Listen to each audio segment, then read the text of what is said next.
wanna be the best in the game, invest in my name, check no restraints, I'm obsessed with the pain. I ingest, I retain, assess and I change, possessed by the thought I'll be free one day from society's restraints. Money, clout and fame, mud, disease, a plague. We all love to hate, have to play the game, have to make a name. All our insecurities are on display. This is war with the enemy, think that it was meant to be. Living in a time where disease is on every screen. I won't let them fester me, I know most are festering. Negativity is a plague for the mentally weak.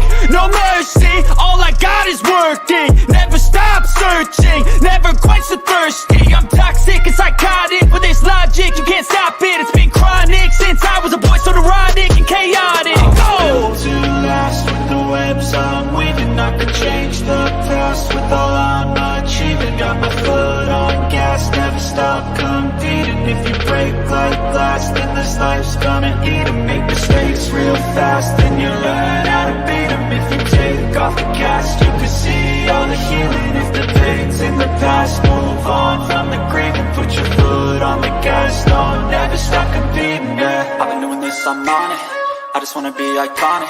Sipping on a gin and tonic, got me going off when I'm on this topic, yeah. If I ever play, I want it, you know that I'm always honest. Stay away from those who are toxic, keep them out your face, no way, you don't want it, yeah. Don't try to drain my energy, the enemy is everything. It's mentally, unhealthily, spreading like a rare disease. But I won't let it get to me, I don't need your therapy. I can leave a legacy of leading by intensity. Come on, we can fight this, freedom is priceless. Spread just like a virus, living in a crisis. Do you feel courageous? Do you seek greatness? Trust me. What up, what up, what up, New York Giant Nation and football fans all over the world. It is your boy, Mac the Giants fan. I got my super dope co-host with me, Adam Costas. It is the real deal NFC East Round-Up. Punch that intro, baby.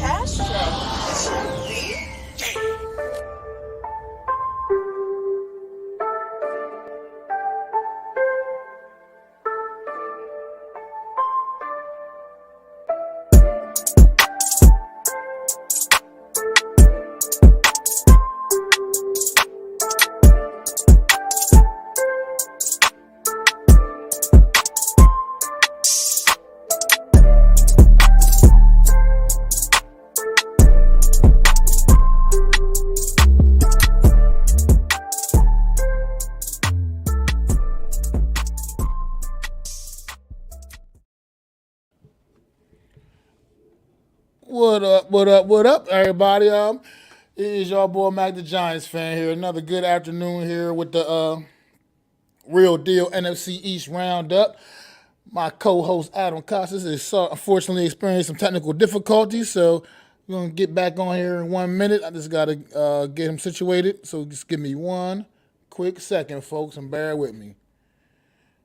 Here, it's going to be 1 minute. Let me get him situated, send him a link, get back on here. Sorry for the technical difficulties. Oh, boy, what is happening right now?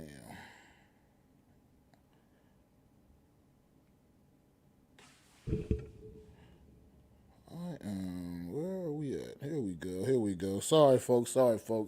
I do apologize. I do definitely apologize for the delay, but give me 1 second, get my guy situated here, because this is going to be one hell of a show. I do promise you all that. All right, there we go. Adam should be back here shortly. But it's been a crazy weekend here in the NFC East, man. Been one of those, another weekend of a lot going on, man. Interesting ongoings, and as we know, the New York Giants took a monumental L on Sunday to those Philadelphia Eagles, and the Philadelphia Eagles just look like they are a pretty unstoppable force right now. It's like the only thing getting in the Eagles' way is going to be the Philadelphia Eagles, to be quite frank. I'm not saying that just because they blew us out. I'm just saying it because it's the way they've been pretty much handling everybody all season. They've had a couple close calls, and they obviously did even lose one, but it's a very phenomenal football team, well put together, and it looks like the only thing stopping them from the Lombardi, or at least from representing the NFC, in the Super Bowl is going to be themselves. On the other hand, Dallas Cowboys, as y'all know, man, got into a dog fight. Had a dog fight on Sunday, man, against some Houston Texans, and there's my guy back right now, Adam Costas, man. How you feeling today, Adam? This afternoon, man. I'm good. Sorry about the technical difficulties, people. I was getting hyped by the music, and then my computer decided it was going to crash out. I was trying to get really hyped for the show with that intro that Mac put on. So, but I'm back now. Everything's good. Technical difficulties are solved. Yeah, and that's where we're gonna start the show off at too. As a matter of fact, we're gonna go down to Dallas. This is the battle of Texas right here. Battle of Texas. Houston Texans, Dallas Cowboys, the worst team in football, the Houston Texans, taking on the Dallas Cowboys, who technically have the second best record in football. The only team with a better record than the Cowboys are the Philadelphia Eagles. There's a few other teams with the same record. Eagles. There are a few other teams with the same record, but only one team has a better record. So the Dallas Cowboys have the second best record in the league. They was going against the worst team in the league, the Houston Texans, and they had a long day. They got quite the scare down there in Big D and Jerry's world, man. Houston Texans almost rolled out of there with a victory against the Cowboys, and that would have been very disruptive to the Cowboys' momentum and the Cowboys' season as things stand right now, where they still have a chance to legitimately catch the Philadelphia Eagles. So how you feel about this one, Adam? It was one of those games where a lot of people are talking on both sides of the aisle, like, "Oh, Cowboys stink. They shouldn't have been this close." And for the first time, the Texans got up for a game in a while, and I think the Cowboys were overlooking them. You're playing a lot of booty ass teams. You just blew one team out the week prior, and then you come and play this game, and you're like, "Oh, another 1 in fucking 10 football team. We're just going to run over them." In the Texans, talk about, this is what people talk about any given Sunday. Sometimes you never know who's going to show up when, and the Texans decided they wanted to show up, gave the Cowboys all that they could handle. I'm just saying, wow. And, the Cowboys did what the Cowboys needed to do in the end. The better team won, right? The better team that, even though they had mistakes and penalties, the better team won. But there's something we should talk about the Cowboys once we're done discussing this game.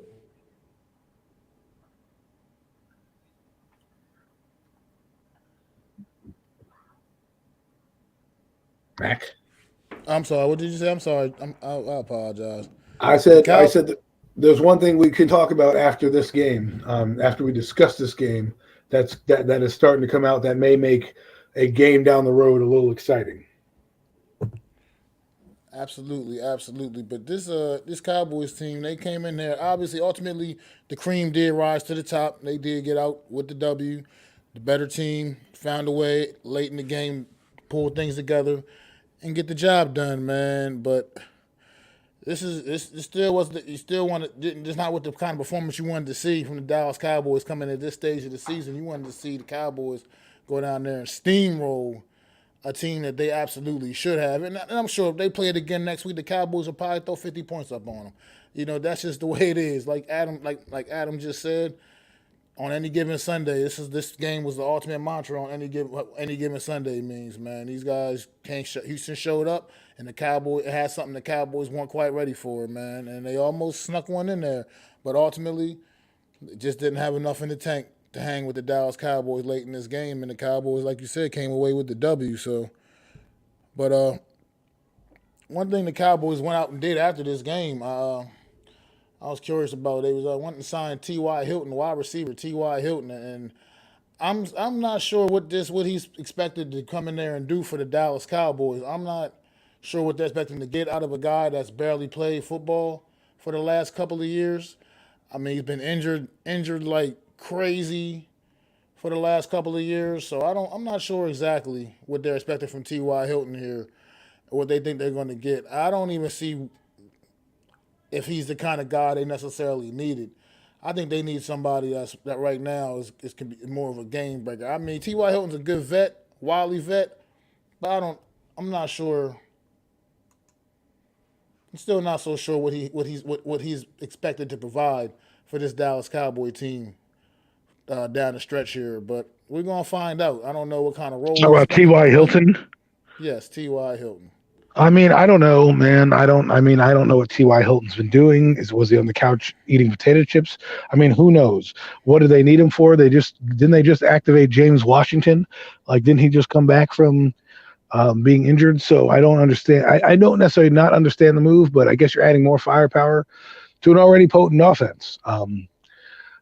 I guess I don't know who. I don't know why this move was made unless someone's injured that we don't know about, or they just want an extra guy out there to kind of help. Yeah, I don't. I mean, like I said, after the last couple of years, last action I've seen from T.Y. Hilton, he's just not that guy he was 5 years ago. You know what I mean? Are we expecting him to be that in Dallas? Like, I don't. I don't either. I just don't see it. I haven't seen it his last couple of years in Indianapolis. I just haven't seen that. I mean, I know watch him come out and be a beast now. I know they've had some shaky quarterback play in Indianapolis, but I mean, this guy has been mostly injured. Just hasn't been that productive. Just hasn't been that guy as of late. And he was a good player. He's one of those guys we don't ever really talk about in the top receivers, but he was a top receiver for a few years in the league. Borderline Hall of Famer. Great connection. Him and Andrew Luck had a great connection going on down there, man. And I don't know. But right at this point, I might have to believe and see what. I don't know if the Cowboys are just kind of desperate and want to figure out a way to try to keep pace with the Eagles, and they just want to just bring a bunch of guys in. But see, the guys the Eagles are bringing in that's made sense. The Eagles haven't made a move that hasn't made sense to me at all. I hate God. Why are we back to praising the Eagles? But I can't help it. They've done so magnificent with everything they've done. It's just like a master class in how you form a team. I mean, it's like a master class in how you form a team, and I haven't had to scratch my head at any of the Eagles moves. Every single move they've made, calculated, it's made sense. It just fits into things they need. Like when they've added the Ndamukong Suh and Linval Joseph to the interior of their defense, help out with that run support. Those things make sense. Those were sensible moves. That it's not just a good team adding more guys just for the hell of it. This T.Y. Hilton move almost feels like we're just adding this guy because he used to be an all-pro receiver, and hopefully he can still do something for us. I don't know if that's what they're expecting out of this move, man. But I don't know. It's like A.J. Green to me in Arizona, where the guy's a bit washed up. He's a good player, but you have Gallup, you have C.D. Lamb, you just got James Washington, you have Dalton Schultz. And another tight end I think over there that's playing well too. What are you getting at here? Are you trying to have a secret weapon? All of a sudden T.Y. Hilton's going to come in and put us over the top. I mean, I get it. They're looking for a receiver, obviously, in the Odell market, and everyone's blowing that up. Odell's not coming here for the rest of the year, so who cares, people? I don't want to talk about it. I don't want to talk about that move next offseason, but I agree with you. I don't understand why this late in the year you're bringing him in when you got a couple guys back and your team seems to be humming. Do you not trust Dak Prescott? I don't know, man. And Dak Prescott's, being challenged, I think, by Cowboy fans and fans across the league, as in this guy is a game manager. And, I don't know, maybe he's playing with an injured thumb. Maybe the new offense, maybe just he's being lackadaisical, but I do believe this guy still has some talent. He is playing. I know he is taking more risks. That's why you're seeing more interceptions, but we'll see. I mean, my only beef with Dak Prescott has been like literally just the fact that I need to see this guy really win a big game when it counts, get in the postseason and win a big one when it matters. I mean, I feel like he chokes away a lot of the big games, but he definitely has been a reliable quarterback all through the regular season. His record speaks for itself. I mean, so I don't think Dak is nowhere. I don't think Dak is he's definitely more than a game manager, but I need to see him. To take that next step, he needs to win a big one when it counts. And like I said, I don't think this T.Y. Hilton move is necessarily going to help him be some kind of secret weapon. But we could all be wrong. T.Y. Hilton might come out there and be back to form like he was. Who knows? We had to see. But sometimes, you go to a place and it rejuvenates your career. Sometimes you go to a place and you're just sucking money out of the team. We'll find out which is the case here. The guy's 33 years old. T.Y. Hilton. I mean, he's not like a young buck anymore. Again, it's not like he's 25. Um, so there are some concerns for me that, the guy like this coming off the bench, like look at Brandon Stokely for the Giants back in the day. He came in off the street, Giants hired him, and then boom, week 2, he blew out his hamstring. So I'm not saying that will happen to T.Y. Hilton, but how is this for the playoff run? Because basically you have a month left in the season. There are 4 games left. 4 games. So you're obviously getting this. You're obviously hoping for a deep playoff run, and you're hoping that he can put you over the top because this is the only reason you get this move. Yeah, absolutely. Real quick, what's up in the chat? The Philly Sports Talk podcast. My boy Philly B, AK. Thanks for joining, man. Thanks for hanging out with us right now this afternoon, man. But yeah, I'm just shit. Well, like I said, this Cowboy team it's a good team. I'm not going to take anything away from them. I think honestly, right now they probably are the biggest threat to the Eagles in this conference, and that's still yet to be determined. But That'll we'll be see. good. We'll see how it goes. We're gonna get a big showdown game with those guys next week. That's gonna definitely be fun to watch, man. And but as far as this Dallas team, I mean, like I said, they got out this game on Sunday playing against a bad football team, found a way to still bring it home, get the job done. And at the end of the day, that's ultimately all that matters. It doesn't really matter how you do it, how you get the W. It's just all about the W, and they still managed to do that at the end of the day. And people have been clowning the Cowboys the last couple of days, but at the end of the day, they still got a W. So it doesn't matter. It doesn't matter that it was against the worst team in the league, and it took that effort to beat the Houston Texans, a game in which they were 17-point favorites in, by the way. But at the end of the day, look, AK, man, at the end of the day, man, you got to still have a little bit of respect for what this team can do, is capable of doing, man. I'm not saying they're going to knock y'all off because at this point, I think the Eagles are legitimately the best, and it's going to take the Eagles to fuck up for them in order, pretty much, and going to cost themselves more so than anything else than what anybody can do to them. But at the same time, I mean, the Cowboys, they're still right in contention right there. Technically, if y'all have some kind of, for whatever reason or another, lose a couple of games, the Cowboys, man, can catch y'all, man. Y'all don't have them mathematically put away yet, man. So at the end of the day, I just believe that they do have a lot of talent down there in Dallas, and they're possibly the biggest threat to the Eagles. Possibly. We'll see how the postseason will be right around the corner, man. And both of those teams are definitely going to be in it. So we'll find out, man. Yeah, I mean, I don't got much more on this game. So. Yeah, me neither, man. That game was not much, but we got an awful lot on this one here. Oh boy, do we got an awful lot on this one here. We know what happened on Sunday. But I'm going to relive it for one moment.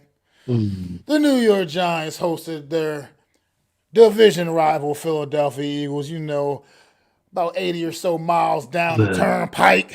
And the Eagles came into MetLife Stadium and absolutely kicked the New York Giants' teeth in. 48-22. Was never a competitive game. It was never in doubt for the Eagles. The Eagles steamrolled the Giants immediately from the beginning. Looked like an absolute practice session. It looked like one of those fan fest scrimmages that let's fans come out to the game, to the scrimmage, watch us display our offense. You can see the kind of things we're going to be doing this season. It looked like something like that, where they were just out there flinging the ball all over the place, running the ball right down the Giants' throat, doing absolutely whatever they wanted to do. There was no point in time where their backs against the wall that they feel threatened that the Giants were going to beat them here. It was just an absolute joke of a game. The New York Giants disappointed me about as much as they have in a long time. And we've been through some bad years the last few years, but this game here, we weren't ready. We didn't belong on the same field as the Philadelphia Eagles on Sunday, man. They were in a whole completely different class than we were. And this is coming from me, obviously, Mac the Giants fan. I am a hardcore Giants fan. But look, I can admit the truth. And the truth is we got our asses handed to us. And it was just no excuse. Not even the injuries aren't an excuse for lack of effort. And I feel like we just laid down and accepted the loss before the game even kicked off. I mean, just the mental mistakes, just the things that was going on. This game, I could go on and on and on, but I'm gonna let my guy jump in here for a minute because I just can't. This game here, man. Oof. Mac, you know how I came on your stream hot. And I've been trying to sequester the energy for the last 2 days, but I'm pretty fired up. But I'm going to tell you why. I'll tell you why. Here's why I'm fired up. Because last week in this same forum, we had people in the chat calling me crazy when I said we were going to get the doors blown off. I said, we are not ready to play this team. This team is going to absolutely embarrass us on Sunday afternoon. And people looked me in the eye on this stream and said, you're at it. Not you, Mac, but people in the chat and in this forum and around in the Twitterverse and space looked at me and said, you're absolutely crazy. You don't know. The Commanders did this to them. The Commanders did that. We have a chance. Our defense is playing well. We're going to hold them to under 20 points or whatever it is. Blah, blah, blah. They came on here and they called me a negative Nancy. Hey, Adam, you're negative. You're negative. You're going to get the doors blown off. You're not even going to go in there thinking you're going to win. Guess what, folks? I hate to tell you this, and I hate to slap you with reality. I was correct. So listen to me a little bit more when I speak, because sometimes I see things that you may not want to see. And here's what we had to see on Sunday. We saw a team that was lethargic, that had no energy and already played like they were losing the game. Why? Because their head coach, that's right, their head coach said to the media, to Moose Johnson, that he wants to keep the game competitive by halftime. Keep the game. That's what you're saying? That's your thought process? I want to keep the game competitive. Guess what, Brian Daboll? You won 7 games and you were 6-2 out the gate. You know what that means? You're fighting for a championship now, whether you like it or not, whether you have the horses or not. Okay, you want teams to come in here and believe that you're a playoff team? Well, guess what? You got to have a better effort than that, because I am tired. Here's another thing that pissed me off, and I'm sorry I'm going on a little rant on my soapbox right now, but here's another little thing that pissed me off, okay? People all of a sudden are now like, well, you know, we lost. It's okay. It's not okay. The way they lost is the worst way they lost in the last 5 years, and we've had some shitty coaches in the last 5 years, okay? And this team lost worse than any of them. They had no effort, no lack of any. Are you kidding me? A drop punt, an illegal kick. I haven't seen an illegal kick in the history of watching football. And we had an illegal kick. Didn't even know that was a penalty. Didn't even know that was a thing. I never heard of that before. Exactly. And I'm looking at myself and I'm like, yo, we had Richie James and Daniel Jones and the Three Stooges in the backfield last week. This week we get a freaking kick by our punter who drops the ball and looks at it as it bounces on the ground and then kicks the freaking ball out of and then it's like what am I watching here? It's a calamity of errors. Brian Daboll's not getting mad. He wasn't even mad about it. He's just like you put in Saquon Barkley and you asked, well, if you're good enough to play, I'm going to play you, and then you didn't play him for the second half of the game, but you left your quarterback in there to get his fucking ass kicked up and down the field. And we'll get to him in a minute. Okay, we'll get to him in a minute, because I am also furious about that side of the fan base. All right, defense looked like it was rag and tagged all over the field. Okay, I don't want to hear no respect about the Philadelphia Eagles. I am not a Philadelphia Eagle fan. That was in question last week for some people, because I went on a Philadelphia Eagles stream, who, by the way, AK brought me on and asked me to give my thoughts on the Giants. And because I was bashing our team on that stream, I became part of the enemy. Well, guess what, folks? I didn't need to bash the team. They bashed themselves on Sunday with that embarrassing performance. This is the reason why I'm hesitant to pick them to win on Sunday, because they came out with that lack of effort and they didn't even look like they cared on Sunday. All right. They didn't. And that's what the worst part about it was. Like I said, we already understand the makeup of the rosters. You know, we understand that on paper it didn't look good anyway. But at the same time, you still want to see, like, look what we saw from the Houston Texans going against the Dallas Cowboys on Sunday. You know what I mean? Did they go in there feeling defeated before the game started? Hell no. And they damn near won that football game against a far superior football team. And they have less wins than us. Exactly.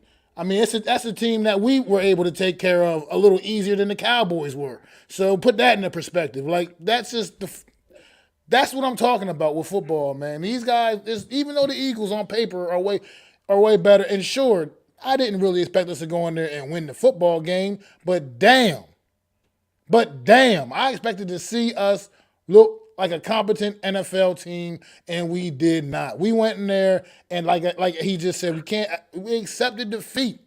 Once the Eagles drove that ball down the field on their opening drive, they just sucked all the life out of this football team. Whatever life this football team had, it was sucked out on that opening touchdown drive. That was already it. The score was only 7-0, and it was already over with. Just sitting at 7-0. And some people said, well, maybe they're looking ahead to the Commanders game. This team can't look ahead of anybody. Okay, you can't look and say, well, we rested our players because we're going to. What do you think? You're the NFC champs? You could rest players in a game? Give me a break. Oh well, they weren't playing their offense in the second half. They were hiding it. No, they weren't hiding it. They were getting their ass kicked, so they couldn't do anything. It's not hiding offense. It's just putrid offense. Okay, you don't hide an offense in the NFL. The Giants have two moves. It's Daniel Jones running and it's Saquon Barkley running.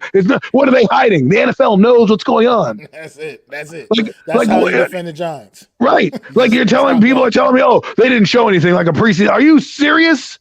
What do they have to show? They can't even get out of their own goddamn way in a game against the Commanders, and you're worried about them showing stuff against the Eagles. The Eagles blew us up. Every play we had, every momentum was sucked out to life. Okay, we had one good drive, and then we had one gimme drive because of a freaking block punt that damn near went for a first down. Yeah, how about that? We ain't talking about that one there. Yeah. This guy scoops the damn block punt up and damn near gets the first down. And had he been probably like a regular type of, like a running back or receiver type of player, had a little more instincts, a little, just a head for the first down marker, probably would have easily just gotten it. But him being a punter, he ended up stepping out of bounds a little short of the first down marker, saving the day for the New York Giants. I mean, just things like that. We blocked the damn punt, and the Eagles still almost turned that into a damn first down. And that would have been one of the Eagle moments that we remember in the history of the Giant-Eagle rivalry, when it's like this. I mean, I'm sorry to keep talking, be fired up, but this irks me because the way we lost, it's not like we lost a game where, we were humming on offense and we're going up and down the field and making moves and things like that. We sucked on all three phases of the game. And we got gimme touchdowns, and then then guess what? We went to our bread and butter in the third quarter after getting drove down the field on a 7-minute drive to start the third quarter that they put in the end, that they kicked another field goal anyways. So now we're down 27-7, and we drive down the field and score a touchdown doing, Saquon Barkley and Daniel Jones, and that was it. Running the football, and that was it. But I'm over it. But I got a few other bones to pick about this game. And before you do, I don't know. This is something I wanted to share with the audience, man. Before you get into anything related to our quarterback, I want to take them back in time, man. To my great co-host right here, giving an absolute on the money evaluation of Daniel Jones. Mac, you bring up a great point with the quarterback. Because I was shopping one day. I was shopping in the grocery store, and I was going down the aisles, right? And I'm sitting there, I'm not going to tell you what place I go to shop because I don't want you stalking me out, okay? So I'm there. I go into the dental section, where the Listerine is, and I'm looking at the Listerine. I look at the price of Listerine. I'm like, damn, that's expensive. I want that. Why do I want that? Why do I want that big, sexy bottle in my cabinet? Because that's friggin' Listerine. And people are like, Adam, where are you going with this? Then I look to the right, and there's a knockoff version of Listerine. Got the same ingredients, not quite Listerine. That's Daniel Jones, okay? He's not quite Listerine, okay? We're sitting here wanting the best product, which is Listerine. We want the name brand product, right? Well, we can't afford it. So what do? We settle for the knockoff and hope that it's going to be just as good. Okay, that is my Daniel Jones premium take. I thought about that all week because that's who he reminds me of. When I sit there and I talk about Daniel Jones, I'm talking about a knockoff product. I'm getting sold a bag of goods. I'm getting the $3.29 bottle of Listerine that has the ingredients. It doesn't even say Listerine. It says Reen. You know what I mean? It doesn't even have the full letters, but it has the same ingredients on it as it normally would. And that's what I feel Daniel Jones is. He is the knockoff Listerine. And Mahomes and Allen are the Listerine. Those are the guys I want. Exactly, Adam. I love that clip, man. Every time I hear that, man, because it's so spot on. I mean, it's true. I mean, like you got your Jordans, like Patrick Mahomes. He's your Jordans. You know what I mean? Right, And then you got your nice little Nikes and Josh Allen and Justin Herberts and stuff like that. But then you got your like pro wings and things. You know, that's Daniel Jones, the knockoff stuff, man. Like the knockoff stuff. Totally the generic version. Wow. The folks, I did not know he was going to play that. It's kind of funny to think about now. And I'm going to go into Daniel Jones right now. So let's get into the quarterback, because right now he's polarizing both sides of the fence right now, right? People either hate Daniel Jones or you love Daniel Jones, right? And everybody who hates him is a hater of the team, and everybody who loves him is praising him like he's Joe Montana. Well, let me do a little story time for you guys. Do you mind if I read a story to you guys? You just listen to me talk about Listerine, so maybe you'll let me read you a little story. So let me preface this story by saying I get this information from a site I go on called Big Blue Interactive. Okay, don't be stealing my shit. All right, it's a good site that someone has kindly made as a fan. I've been on this site since 1998. Reading it, it gives you a lot of stuff, a lot of good stuff. It's an open forum basically, and somebody comes on there and they contribute to the site, and what they contribute is their analyses of football. He's a scout. His name is Dave Syverson. He's a scout for Our Lads. You can actually go out and buy his publication, and he scouts over hundreds of players throughout the year. So why am I saying that? Well, he does a game review or game summary for the Giants, right? And so he's an objective observer. He's not some content creator on YouTube telling you why Daniel Jones is good or bad because they've never watched film in their life or know how to study film as a scout. No, it's an actual guy who does this for a living. He goes out every day, watches film, goes on the road. So he watched the All-22. And I'm going to read you the blurb. It goes quarterbacks in this section. It's called the game review. Daniel Jones, 18 of 27, 169 yards, 1 touchdown, 0 intercepts, and a 96 rating. Don't worry about all that shit. Jones also added 26 yards touchdown. Brian Daboll pulled him in the fourth because of the hits that were going. And, you know, he did not turn the ball over. He had an impressive string of passes, and he uses his legs well. Here's the part I want you guys to hear. In his assessment, paragraph 2, he goes, the deeper part of my assessment is not as friendly for Daniel Jones. Jones had multiple opportunities to show progress in an area where he has come up short on multiple occasions. He did not come through. Besides the quick fire, one read throws, I think I was talking about that. Did I mention those things? I'm not a scout, but I brought him up anyways. Anywho, Jones struggled to work his eyes and hips to the open target, meaning he wasn't able to make his moves. On 3rd and 10 from midfield in the second quarter, Kafka called a crossing concept. Darius Slayton going from left to right and Daniel Bellinger going from right to left. They intersected in the middle of the defense where linebacker TJ Edwards was in coverage. Jones did not make the read. Edwards read Jones like a book, and the pass ended up being near intercepted by 2 different players. Meanwhile, Slayton ends up wide open for a potential first down.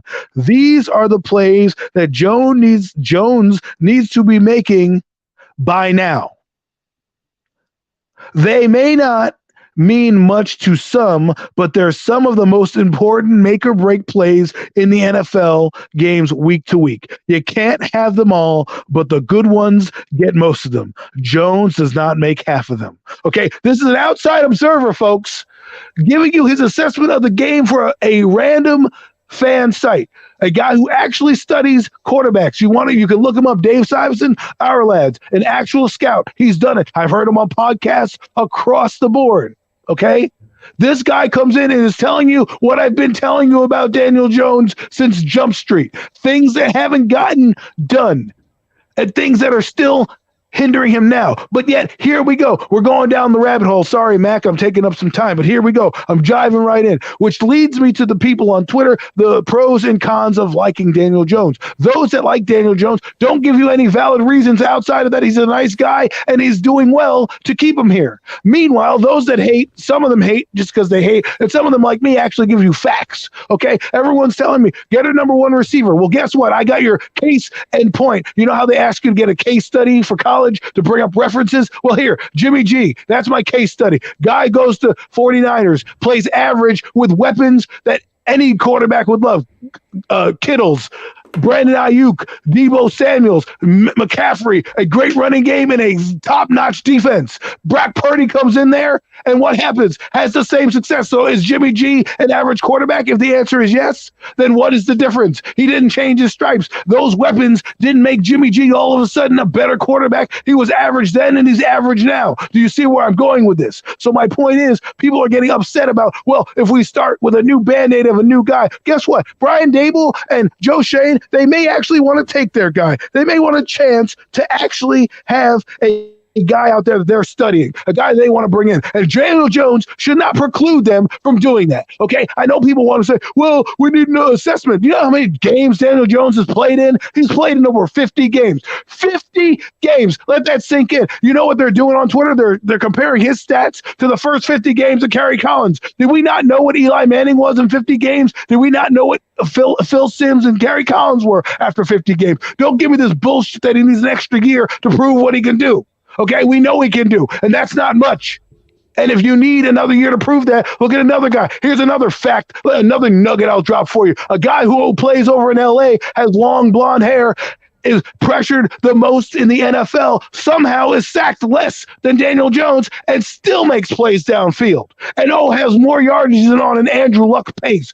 His name is what? Justin Herbert. He's playing like the 6th overall pick in his draft. Not our quarterback who comes in every week average. Okay, I'm not trying to bash Daniel Jones. I'm trying to tell you facts, not freaking, blowing sunshine up your ass because he's a nice guy. Every day for all summer, we talked about it. We went on streams. You and me, Mac. We went on premium takes. We had numbers this guy had to hit for us to keep him around. Things that he needed to do. And what did I tell you? I said he needs to process better. Well, guess what? His processing is slow because he would have had first downs on those plays with Darius Slayton. He also missed guys wide open, and it doesn't anticipate throws. These are things that we're talking about. Okay, every day. But if I talk, God forbid, I critique Daniel Jones, it's as if I'm talking about Joe Montana. It's as if I'm talking about one of the greatest quarterbacks of all time. Talking about the knockoff Listerine, man. We're talking about knockoff Listerine. It probably doesn't even taste that good. It's probably watered down. Like, if you sit here and tell me that Daniel Jones is going to be brought back because he is playing above the X's and O's, you're bullshitting me. Because I'm telling you right now, there are guys open in this offense. Richie James, I'll go to that same site. Because that same site with that same guy, he also critiques the receivers. So let's go read that blurb. So maybe you can have some more insight as to where we're going. Where was I with that? Did I close it out? Maybe I closed it out. But I'll get it right back for you folks, and we'll get – here it is. There it is. Sorry, folks. I'm an old person, with these things here. Let me read you what he said about the receivers. You may like this. This is Richie James. Richie James' assessment. Richie James led the team across the board with 7 catches for 61 yards. He brought in a touchdown late despite taking a nasty hit to the head immediately. Watching the All-22 Watching the All-22 made something blatantly obvious to me. James is on a different level among the other targets on the team when it comes to simply getting open. While it is a strength of his game, the margin between him and the others in separation is enormous.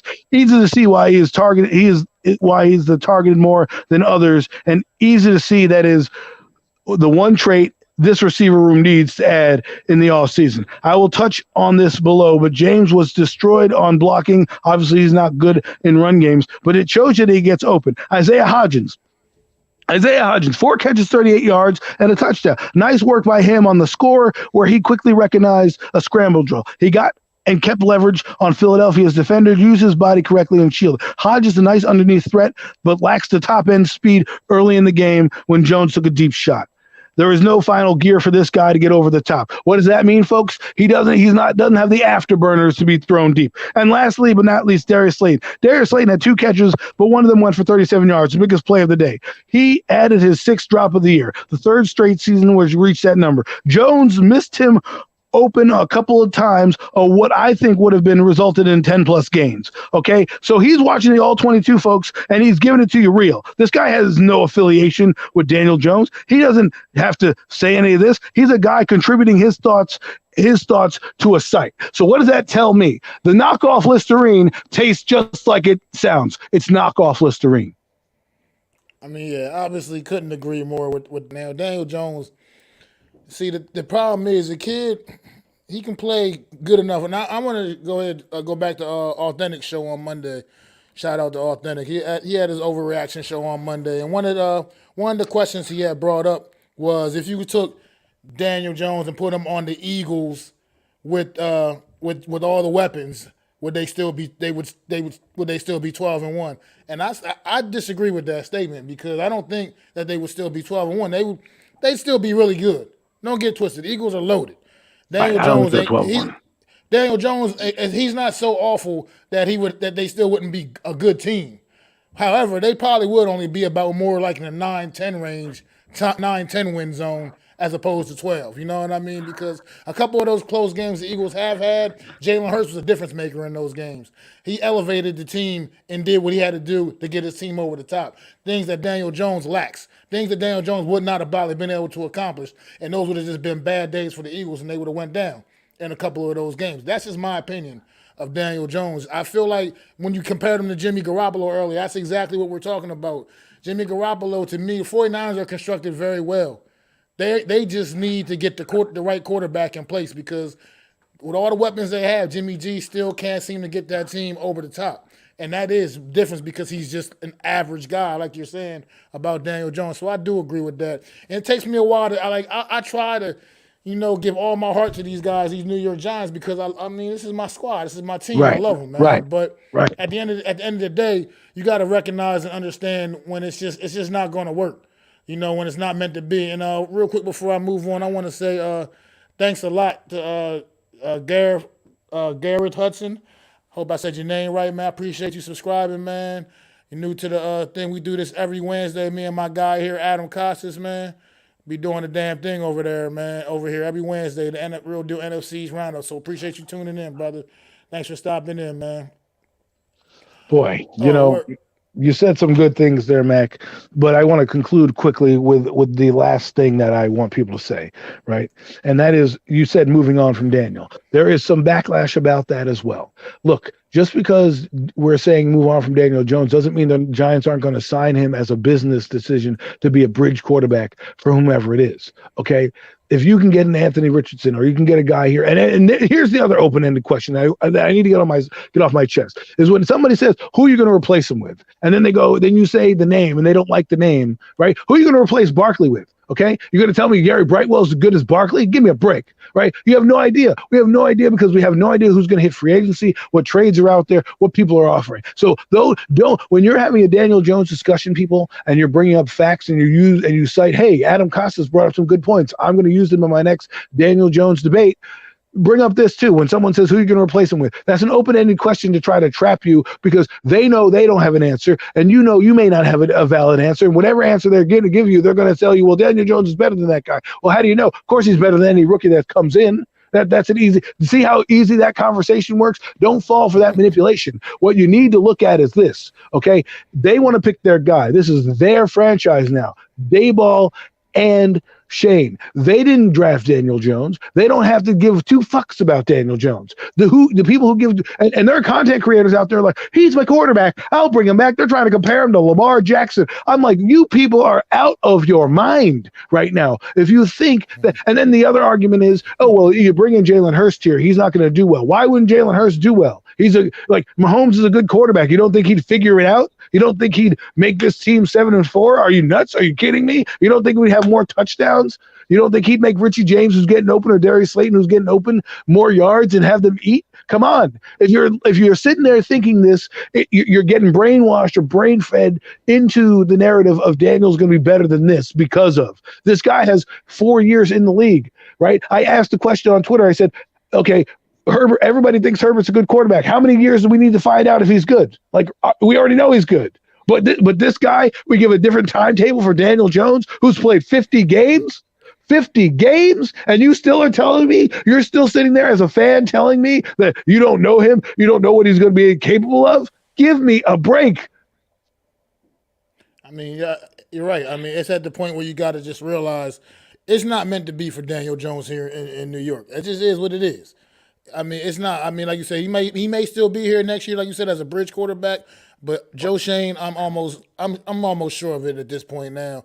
They want to bring their guy in here, and I'm pretty sure they're going to go after him, whoever that person is, very aggressively in this offseason, whether it's a rookie in the draft, whether it's somebody else that we're not even thinking off the radar right now, not even thinking about in free agency. Who knows what these guys got planned, but I know their plan is not Daniel Jones. I mean, it just looks pretty clear. I mean, too obvious. I mean, come on. Pretty clear. They didn't even build their offense around him. They built it around the running back. I mean, come on. If he's this great player that everybody says, why is a guy who has no affiliation with the team, no affiliation with anybody, giving you down and dirty assessment of Daniel Jones in this game, telling you that there could have been things that I've been telling you since jump that he even said he hasn't corrected in 4 years? Why do I want to give that a 5th year? Why do I want to keep spinning my wheels with that? Now, I understand the business aspect of it, where you want to bring him in for a year as a bridge guy or a 2-year deal. Fine. You want to do that? I don't care. But in 2 years, 2025, I guarantee you Daniel Jones will not be the quarterback of this team. Hell, 2024 is probably more likely he won't be the quarterback of this team, because I could see next year them not feeling anybody and bringing it in. Me, I'd rip the Band-Aid off and say, fuck this shit. You know, because anybody who tells me that some rookie receiver that's going to come in here and go gangbusters, if you're not inside the top 10, you're kidding me. What receiver outside the top 10 has done that? And don't give me Tyreek Hill. That guy was a 5th round pick and nobody knew who that was. Right? You have Devontae Smith and Waddle doing it right now. You have Garrett Wilson doing it right now. Of all the other receivers, how many guys are really over the top guys? So you're now going to tell me, by the way, you have to fix the offensive line, which is atrocious. Matt Lewinsky, can I get my money back from the Colts? Because he's terrible. John Feliciano, you're going to need a freaking new center. All the guards we put in the left guard spot can't seem to work out with Andrew Thomas. Okay, so now you need 3 new guards. You're probably going to need a new running back. Now you have to get new receivers. So now you want to bring an older quarterback who's done nothing, and you're going to tell me all of a sudden they're going to elevate him? This team plays a harder schedule next year. Okay, they play the AFC East. They're going to play the whatever division winner they finish with, whether it's a 3rd or 4th, and then they're going to play another NFC East team down the road, and they're going to have 9 away games this year, next year. So you're telling me now, if the Giants go 7-10 next year, that you're going to want Daniel Jones? What excuse are you going to come up with then? Oh, well, the receiver didn't play for half the week. Oh, the running back is not Saquon Barkley. Oh, the offensive line is this. How much more do I need to go through to this hell of a quarterback with every excuse in the book? I mean, like I said, I'm at the point where I do totally agree. Like I said, I mean, we got to see make the best with him for the rest of the remainder of this year. Definitely, right now he's still our best option on right now at the position. Unfortunately, what's going on, Wells? What's up, Miz? Appreciate y'all stopping in, man. But we gonna have to see, man, because right now Daniel Jones is he just is what he is, and I do agree. He's not the answer here in New York, man. He is definitely not the answer. It's just not. He doesn't have the it factor to get us over the top, man. And this team's going to need, I mean, even once you add, like you said, some better weapons, you're going to still need a quarterback that's just more confident, man. And I feel like Daniel Jones plays with just not enough confidence. I feel like he doesn't put enough trust in his teammates. And I get it from one aspect. These guys let you down a lot. These were some of these receivers, some of the drops and stuff like that. But at the same time, you got to take the shots. Like you said, you got to take the shots. You got to at least attempt to take the shots and try to give your team the best chance to win, man. So we'll see. Yeah, Miz, I agree with that. I don't even know. He's a return man for Richie James, who is in concussion protocol. By the way, we're going to get into the games now. I got off my soapbox. a little bit. I'm sorry that we were a little long-winded on that, but I had to get some of those points, those talking points in. But he's just a guy that's coming in. Maybe he'll do better than Richie James, who knows? But the leading target, Richie James, is out of this game. There are a lot of guys that are banged up that, the injury report's a lot longer than Washington's injury report. Let's just put it to you that way. That's been a story of this season as well. Just McKinney and Jackson are not coming back. Jackson didn't practice today. McKinney's not even on the report, so I don't want to hear about him coming back this week. Yeah, it's not happening. Having practice all week, so definitely not going to happen. And so it's just this pickup was just another example of what the Giants have been dealing with all season. You're picking up guys that are just like, who are these masked men? You don't even know who these people are, man. These are guys that were just bagging groceries a couple of days ago somewhere, and now you got a phone call and say, "Yo, come in, man." Not if you bag groceries. That's not a bad job, but I mean, hey, it's not the NFL either. So, I mean, yeah. So, I'm not knocking all the grocery baggers of the world. I can see how that conversation went. Hey, boss, I quit. Why? What's your job? I'm going to the NFL. I'll see you later. Oh, okay. But yeah, this whole team was mad. But real quick, just on the Eagles, real fast, before we haven't really touched much on them. Yes, and how dominant this team has been, man, all season long, and they imposed their will on the New York Giants on Sunday. Man, went out there, they knew they were better, and they proved it in every facet of that football game. Man. Even when they made mistakes, they were better than us. Yeah, Jalen Hurts is the MVP of this league. I'm sorry. I mean, Patrick Mahomes is doing good things, great things as well. And I'm by no means saying Jalen Hurts is better than Patrick Mahomes. I'm just saying this season, how things stand right now, Jalen Hurts is the MVP of this league. He's just been even over Mahomes. Yeah, I think he's just been a dynamic game changer, man, this season, man. He does everything his team needs him to do, whatever it is, whenever it just doesn't matter. Nothing seems to rattle Jalen Hurts, man, in any way, shape, or form. Like I said, I'm not saying he's better than Patrick Mahomes as a player in general. I'm just saying right now, currently, most valuable player season, he's the most valuable player this season. That's what I'm getting at. I think you can tell we got to do like this. If you took Hurts and you put another quarterback there, do they have the same success? And if the answer outside of Mahomes and Burrow, but like you did the flip-flop, right? You did, well, if Daniel played for the Eagles, would they still be the same record? If the answer is no, then there you go. Your answer is he's an MVP. I mean, the guy has over 30-something touchdowns combined, rushing and passing. Yeah. I mean, that's insane. I mean, Mahomes has 35 touchdowns, which is great, and 11 interceptions. This guy has almost 30 touchdowns and 4 interceptions, but then he has 10 rushing touchdowns, which is kind of insane to think about. And there's still 4 games to go. Three and a half if you count that they'll probably have a half a game against the Giants the second half of the year. But we'll preface that game. But there's a couple games where I think he's still going to put up some more numbers. So we'll see. I think I hope the MVP is not a popularity contest and they go for Mahomes because people just don't like the Eagles, and they actually see with the eyeball test how valuable this guy is for his team. And I know people don't like me saying that, but I have to call a spade, man.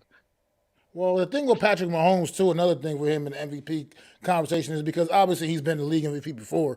And that year, for instance, when he won the league MVP, which I think was his second season in the league, yes, his numbers were astronomical. Like they were something like, what the hell? Like, I mean, we've never seen before. His numbers are very good now still. Don't get it twisted. I mean, by no means, but it's almost like they're not even the best team in football.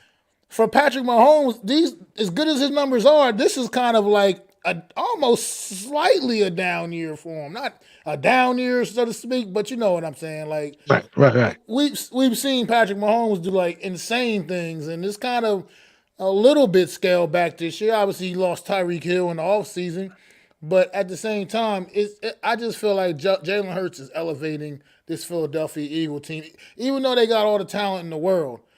It's still, but he's the glue. He's the guy that puts it all together when things, like I said, the few times they've had struggles this year, Jalen Hurts is the reason that they end up pulling those tough games out. The Indianapolis game, the Houston Texans game, when they played the Houston Texans as well earlier this season and struggled a little bit early in that game.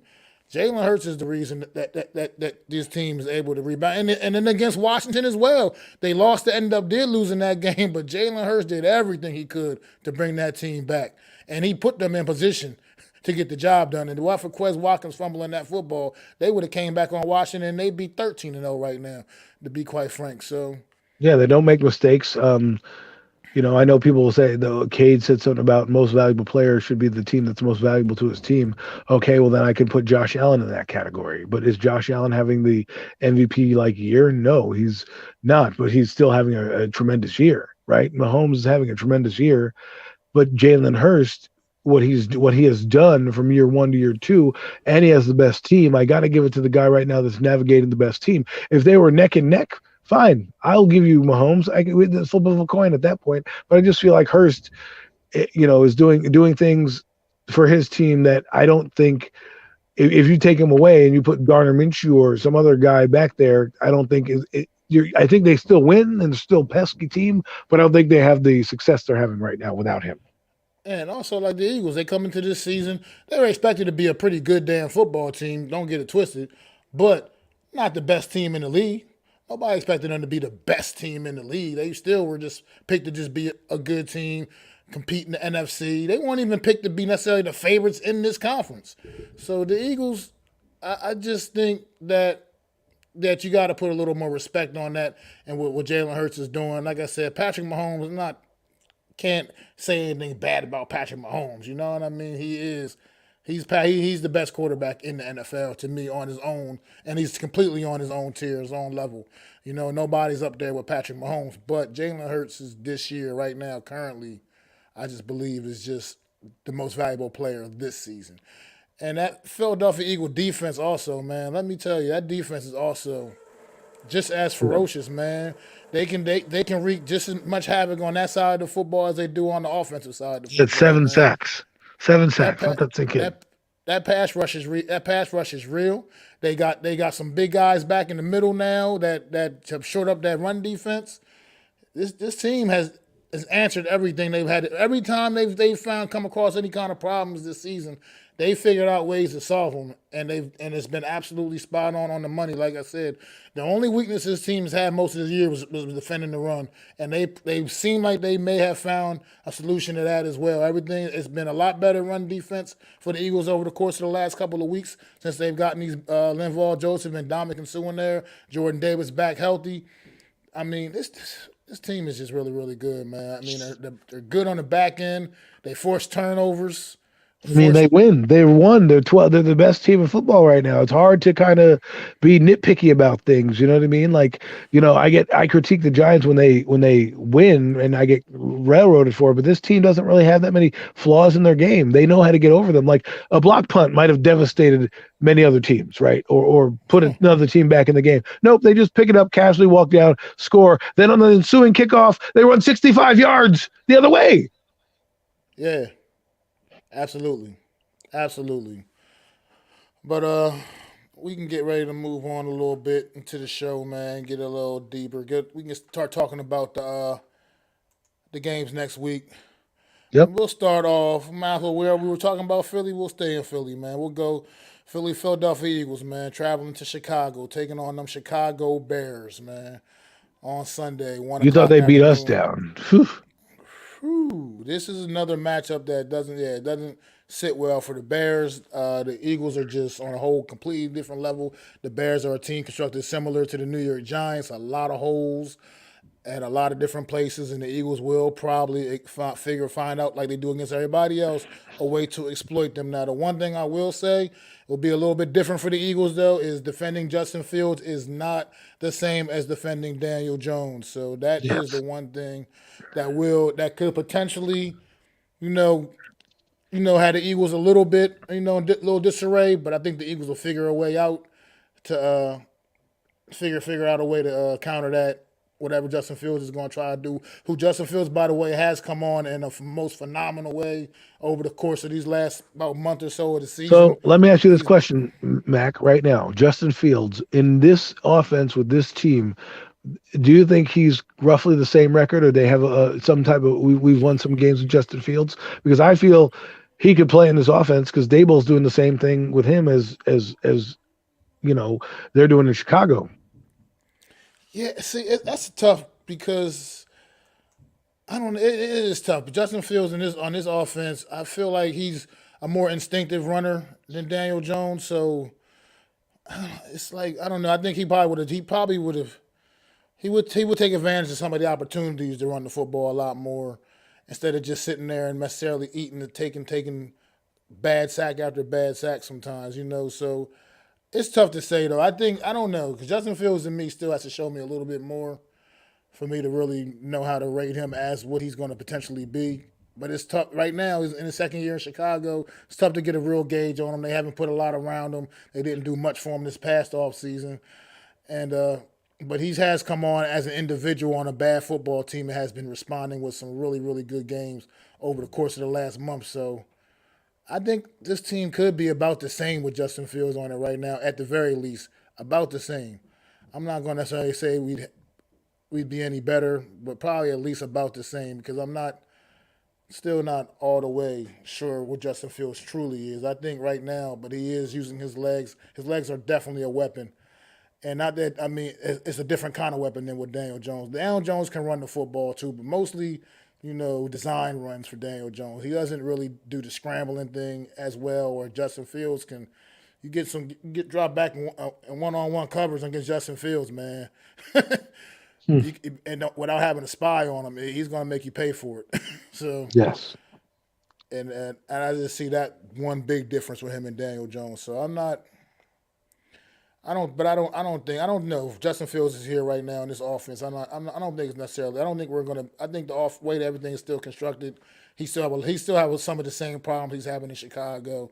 As you see, he has a lack of talent over there too, as well, that he's working with in his specialty positions and such. So, I think he'd have some of the same struggles here as well. I think to me, quickly, one, Eagles are going to railroad this team, but two, Justin Fields, if you put him in this offense, I think has similar numbers if healthy as Daniel does, right? Because I think they're going to do Daniel's doing 1 read, 2 read, quick game. That's exactly what they're doing with Fields as they get him better and more adapted to the tree, right? The one thing that he is better is he's a better athlete than Daniel. There's no knock on Daniel. He's a solid athlete, but he's a better runner in that regard. And he had one of the best games this year as a quarterback running the football. Didn't have over 180 something yards or something close to it, like him and Jalen Hurts. Absolutely did. Yeah, right. He So had 200 yards rushing. Right. So those are the type of things that I'd like. That's why I'm intrigued with what Daboll could do if he got his hands on a guy that he liked and a guy that was a little bit more athletic than Daniel. I can't wait for it. But I don't really have much on Philly. I think they're gonna blow the doors off this team too. Absolutely agree. I don't see this being a competitive football game. I think they're going to go into Chicago. I will say this: I think Chicago will come out better in terms of spirits than the Giants because I think the Giants came out flat, and that they just showed. I think the Bears will get the doors blown off, but they may have a little bit more spirit coming out. That's true. Like I said, and like I said, I think like I also mentioned, I think defending Justin Fields is a little bit different than defending Daniel Jones. So They're going to have a few struggles with him. It's not going to always be easy with Justin Fields. He's going to make plays with his legs. It's just what he does, But that Eagles pass rush is ferocious. So I just think they'll figure out a way to counter whatever Chicago has up their sleeve, man. Because they just don't have much. They just don't have much, to be honest. Other than Justin Fields offensively, they don't have a whole lot after that. Darnell Mooney's a pretty good receiver, but I'm not convinced. Don't they have Chase Claypool? A legitimate number one. Oh yeah, I forgot they did get Claypool in the trade, but he hasn't really done much over there yet either. Yeah, you got to learn an offense. You go from Pittsburgh's offense to this one. I get it, but I mean they do have a couple good, solid, decent running backs. David Montgomery's not bad. He's not. Let's see what they do this offseason. I'm intrigued by them. Well, they have to this season offseason. They got to make a commitment to get some help for Justin Fields because they didn't make that commitment last offseason. They did a lot of head-scratching moves, things that didn't really make a lot of sense. Well, they also are a new regime, right? So it wasn't like this will be a regime going in. They know their quarterback's Justin Fields. They don't need 50 games to evaluate that. That's also very true. So we will move on from that one. And now we got the Jacksonville Jaguars hosting the Dallas Cowboys. How do they get the Ooh. Jacksonville Oof. Jaguars the week after they get the Houston Texans? Oh my God! I mean, look at that. The Eagles get the Giants, and then the Bears, and then the Cowboys get the Jaguars. This could be a trap game for them. Looking at that It could be. Philadelphia game, right? Because they had a little struggle with the Texans, and I think they're overlooking them a little bit. They probably will come out a little better. I'm going to give them the W here. But the Jacksonville Jaguars will put up some points. Trevor Lawrence is really coming on strong. The Jets are really kicking themselves for not, losing out and trying to get that guy. He's really improved his game a lot. Again, they don't need 50 games to evaluate him. He's starting to become something. Hey, Doug Peterson knows what he's doing with quarterbacks down there, huh? So, we'll see what happens. I could see this being a tight game and then the Cowboys pulling away, kind of similar to this game, only the difference between them and the Colts really have no offense. This team has a bit of an offense, and they're kind of sneaky good on defense. So we'll see what happens. They just beat the Tennessee Titans on Sunday. Okay, they beat the hell out of them too. That game really got away from Tennessee, man. Especially in the second half of that game, I believe that. I feel like I could be wrong, but I feel like that was maybe a career game for Trevor Lawrence as well. He played out of his mind. He had a really phenomenal football game. I think it's starting to click for him a little bit. And even got our old Giant buddy involved in that game. Evan Ingram had a hell of a day. Right. That's what we hoped. We only hoped. Oh my God! Bring him back, please. Don't bring him back. Okay. Good job that was for him. That was his first really good game all season. I know. Right. I know for reasons that I'd rather not discuss right now, fantasy football. But but that was his first. Every week, folks. Every week. I didn't even have him in the game on Sunday. I didn't even play him on Sunday. He has a game like that. Exactly. Oh, Mac, man. Whatever your instincts are going into the week, you got to do the opposite of that, right? So if you don't want to play a guy, maybe you play him this week. But Trevor Lawrence did play out of his mind. And this game, if the Cowboys go in this game as flat as they did against the Houston Texans, they will lose. Right. They will lose. Yes, because this Jaguars team is better than the Houston Texans. So they're clearly improving. They won't be able to afford to go into this game in a similar fashion. They cannot look past this Jacksonville Jaguars team, which is hungry. And to be quite frank, if I'm not mistaken, they're still mathematically wild card, to win their division. I think they can still possibly. I think they're still in it possibly to win their division. So they got stuff to still play for. This team isn't done fighting, and Doug Peterson knows what it takes. Like you mentioned earlier, he knows what he's doing with these quarterbacks. Apparently, man, because he's got Trevor Lawrence trending in the right direction now, man, and he's got a pretty good running back down there, and Travis Etienne. I'm not sure. I think he might have got banged up in this game on Sunday. I'm not sure about his status for this week, but he's played pretty well too. Good 2-punch. See, nice job by that regime down there, getting the 1-2 punch. Etienne didn't play last year due to a knee injury, but he's contributing this year, and I think the Jaguars are heading in the right direction. So absolutely, man.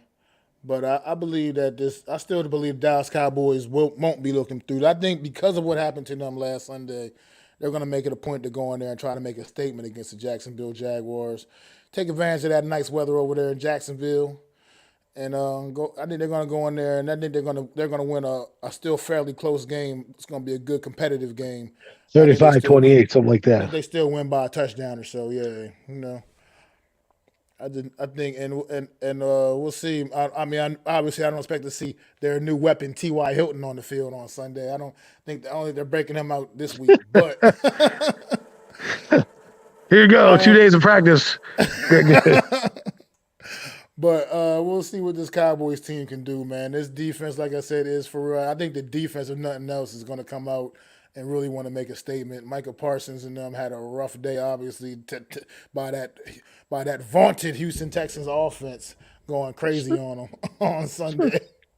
So I think this defense is going to look to rebound as well because they did not play very well most of that game on Sunday. So, and they need to keep pace because they have the Eagles, and they're trying. I know they're trying to that's the game that everyone's talking about is the 24th. So they can't. I mean, the Eagles aren't probably going to look over the Chicago Bears. So you better not look over the Jaguars, because if you want any type of meaning for that game to mean anything for you with 3 weeks to go in the season, you need to win this game on Sunday by hook or by crook. Absolutely, and I think they will. I just, like I said, I can't really envision a scenario. I mean, the Jaguars played really good football last week against Tennessee Titans. That was a big game. They needed that one. I just don't think they're going to have enough in the tank to hang with the Cowboys this week. The Cowboys are going to come in looking to make a statement. I think they're going to make that statement, man, and get ready for the Eagles the following week. So, yeah, that's about all I got here, man, because we got a lot to talk about one more time with the big showdown game on Sunday night. The probably most meaningful game in the NFC East. This game was flexed into the Sunday night spot. It was not the original Sunday night game for Week 15, but the league foreshadowed. They saw, they rubbed off that crystal ball, and they said this is going to be the most important game on Sunday, Week 15. The New Year. Well, when they ended in a tie, that's kind of sealed it for them, because they knew at that point we were going to lose to the Eagles. So they're like, well, we know that the Giants are coming in 8-4, so they're going to be the same record. So let's flex this game out. And this is going to be a title fight, man. Pretty much. I mean, this is going to be pretty much for your playoff life right here. I feel like the loser of this game can almost kiss the season goodbye. Almost forget about it. Yeah, pretty much almost forget about it. And because whoever loses this game is going to need a lot of help going forward the rest of the way to be able to slip into the playoffs. So this is going to be a big slugfest. On what's going on, Lou? Thanks for stopping in, bro. But this is going to be shut up the G Nation Inside Sports, man. Too, while y'all at it, man. Lou be out there doing his thing, grinding, man, giving you all that New Year Giant content, giving you all the boxing and UFC content, man. So sub up to Lou, doing good things over there. Happy holidays to you too, brother. Appreciate you, man. But Merry Christmas. This game here, this is a slugfest right here, man. This is it. Sunday night football. New York Giants, Washington Commanders, Daniel Jones. It's time to get that damn monkey off your back. That primetime monkey off your back. And this is who I'm talking about with Daniel Jones this week. This has to be the Daniel Jones week. This got to be the week where he has to elevate this football team. We know they're going to come in with a game plan to make sure Barkley doesn't beat them. We know they're going to come in with a game plan to make sure Daniel Jones doesn't beat them with his legs. So Daniel Jones, you have to rise to the occasion. You got to rise like the Phoenix, baby. And you got to come out and you got to throw that ball down the field and you got to stretch the field and you got to make keep these guys guessing, and you got to make some plays with your arm legitimately. You got to go out there and make a statement and you have to be the reason the New York Giants win this football game. You got to put this team up on your shoulders this week, because that's what it's going to take to beat this Washington Commander team on Sunday night. It's going to take that kind of effort from you, Daniel Jones. You got to play good, clean, smart, mistake-free football. But you got to make the plays that are there, like Adam was talking about. You can't leave plays on the field this week. This week, you got to make those plays. You got to figure out a way to make them. And Adam, go ahead. I know you got something to say, man, because I know you don't believe it's going to necessarily go down that way. Well, I mean, I'm hoping that they win the game, but I think a lot of Giant fans, from what I've seen, are kind of putting this W in the win column before it even starts. And I'm looking at it like, well, the effort that I saw last week doesn't give me much hope that they're going to come out with much effort this week. And with Adoree Jackson being out, he did not practice. Xavier McKinney is out. He did not practice. It gives me a little pause to say, okay, I know what they're going to do. Like, if you watched the game last time, there were some holes to be had for the Commanders. I know people are like, oh, it would have been a 2-score game. It could have been a 2-score game the other way as well, right? Let's not get it twisted. This team was that evenly matched that every little increment, like remember, Terry McLaurin they pick up a flag in the end zone. That could have been a touchdown there. Those 4 points could be the difference in the game. So what we got to avoid is we got to avoid the mental errors, the penalties, the mistakes, the pushing the team back, right?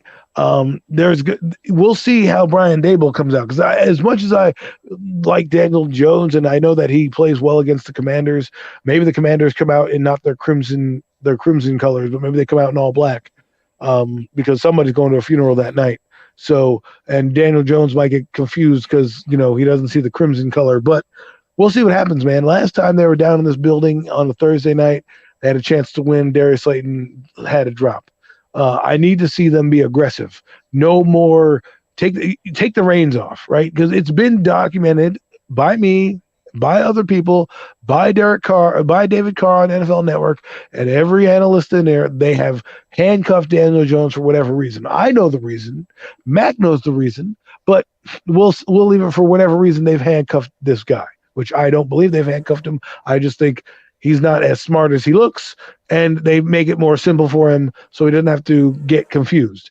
If the Commanders have any chance at winning this game, they're going to have to blitz more. They didn't blitz much in this game. They didn't put pressure on the Giants in third down conversions. I'm worried about this Giants team because in 2 weeks, offense has struggled mightily. In the second half of the Washington game, they did some things defensively to change it up, but also in the game against the Eagles. The Giants, like I told you guys last time, for the Giants to win this game against the Eagles, they need to score on every drive. In this game, they need to be aggressive when they have the chances. Take the chances. Your life is on the line. Do not play for a tie. Do not play for a field goal. Play for the win. You're at 4th and 3 inside their territory, and you're down by 4 or 5. Do it, because I'm telling you right now, Ron Rivera, Riverboat Ron, is going to be coming out in this game. You didn't see him much in the first game because I think they were trying to feel each other out and try to, this is the first time the regime change. It's not like he's playing the joke of a coach last year in Joe Judge in our building. He's playing Brian Dable. He's trying to see what the concepts are running.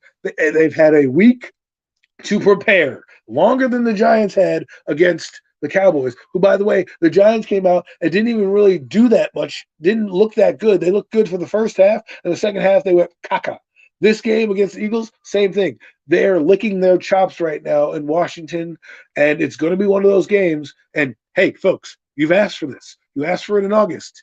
It is here now. Games that mean something in December. This is what you asked for. This is what you want. Let's see how they play out. And don't overlook the Commanders because you feel like the Giants are due for a win. That's not how this works. No one's due for anything. The ball is oval for a reason. It bounces funny. Okay? Nobody's due for a win. Just go out there and handle your business, and we'll discuss the playoffs going forward.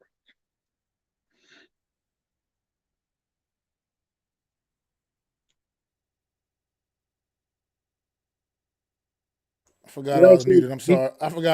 I'm sorry. But the defense is going to have to come out in this one, and they're going to have to show. They're going to have to show up too, man. Can't give up 253 yards rushing. That's for sure. No, and try to understand. Let me let you put your in on something. Defense. They got a guy named Terry McLaurin at wide receiver. He's their best guy, and I know they got a couple other good ones, but he's their best guy. Let's try to put a body on that guy. Let's try to understand that we need to figure out a way to bracket him and keep him under a little more control than we had a couple weeks ago. And if they don't max protect the Commanders, then they're idiots because we got a couple free rushers there when they came. If they don't make the adjustments necessary to kind of combat what's here, and I think they're going to run the football. This is what I'm scared of, Mac. They're going to just turn to Brian Robinson and say, "Hey, listen, you're our bell cow. Take us home." Absolutely, and look, I look for a lot of. I look for the pass rush to be ferocious. Azeez Ojulari, Kayvon Thibodeau. They've been doing some good things these last couple of weeks, man. Together back, it's good to see these guys together on the field and sync. Azeez Ojulari has just been making plays. He was the only bright spot on Sunday against the Eagles. That was it. There was no other bright spot to talk about in that game on Sunday for the Giants other than Azeez Ojulari. He was the only New York Giant out there consistently making plays. So we're gonna need that kind of effort again against this Washington Commanders team. O-line is definitely not as good as the Eagles.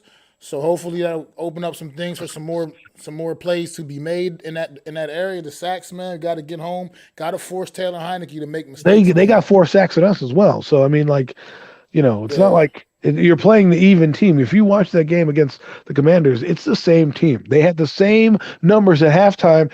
It would be fitting that they had the same score at the end of the game, right? They had very similar numbers. They did a lot of similar things. The thing that I worry about is the defense going over the top, right? Because the Eagles were the first team in a while to test us deep, right? And open up, like A.J. Brown is still running. I don't know what the hell they were doing on that play. He is still running wide open. And this game is, I believe, if I'm the Commanders, like I said, giving a heavy dose to Brian Robinson, which in turn is going to open up the play action game, which if you watch the last game, Washington did move the football up and down the field. They got bogged down a little bit, and then in the second half, they kind of moved it, and then they got bogged down a little bit. I think you'll see them go for it on 4th and 3 inside their own territory. They're gonna bring. I'm telling you right now, I think they're gonna bring a blitz a little bit more to kind of pressure Daniel to kind of get the ball back and force some turnovers. Their team is rested, and Chase Young is coming back. I don't know how much of an impact we can expect out of him, but him being on the field does mean you're going to have to slide your protection a little bit, regardless of how good he may look, right? You're going to not want him to be, you're not going to be going on his highlight reel. So look for them to use a tight end or chip, which may restrict the already limited offense, a little bit more, because the Giants, I'm afraid the Giants might play safe ball in this too, where they're going to max protect two receiver routes, maybe 3, do little play action bootlegs and things, and try to incrementally win and play it safe, because nothing this last 2 weeks has showed me that they want to play to win. All I've seen is a team that's been conservative and kind of want to hold the water. This is different, though. This is different stakes here in this game. This is now you can't afford. You can't afford to be conservative like that in this one. You got to get aggressive. You got to hit that aggressive switch, flip it up, and you got to go for it, man. Like I said, you got to, regardless what if it's costing you the game, Mac? What if this play puts your already weak quarterback who can't read the defense that well in a position to cost you the game? Because he cost us a couple games that we needed this year. The Lions game comes to mind where they tried to change it up. They came out and started throwing the football all over the yard, and 2 interceptions later, the game was already over. I think you come out in this one, you got to be very aggressive. Myself personally, I know I might be in the minority group here. Tell me what the first play of the game you wanted to run. Tell me that play. But that first play, I want to see us come out.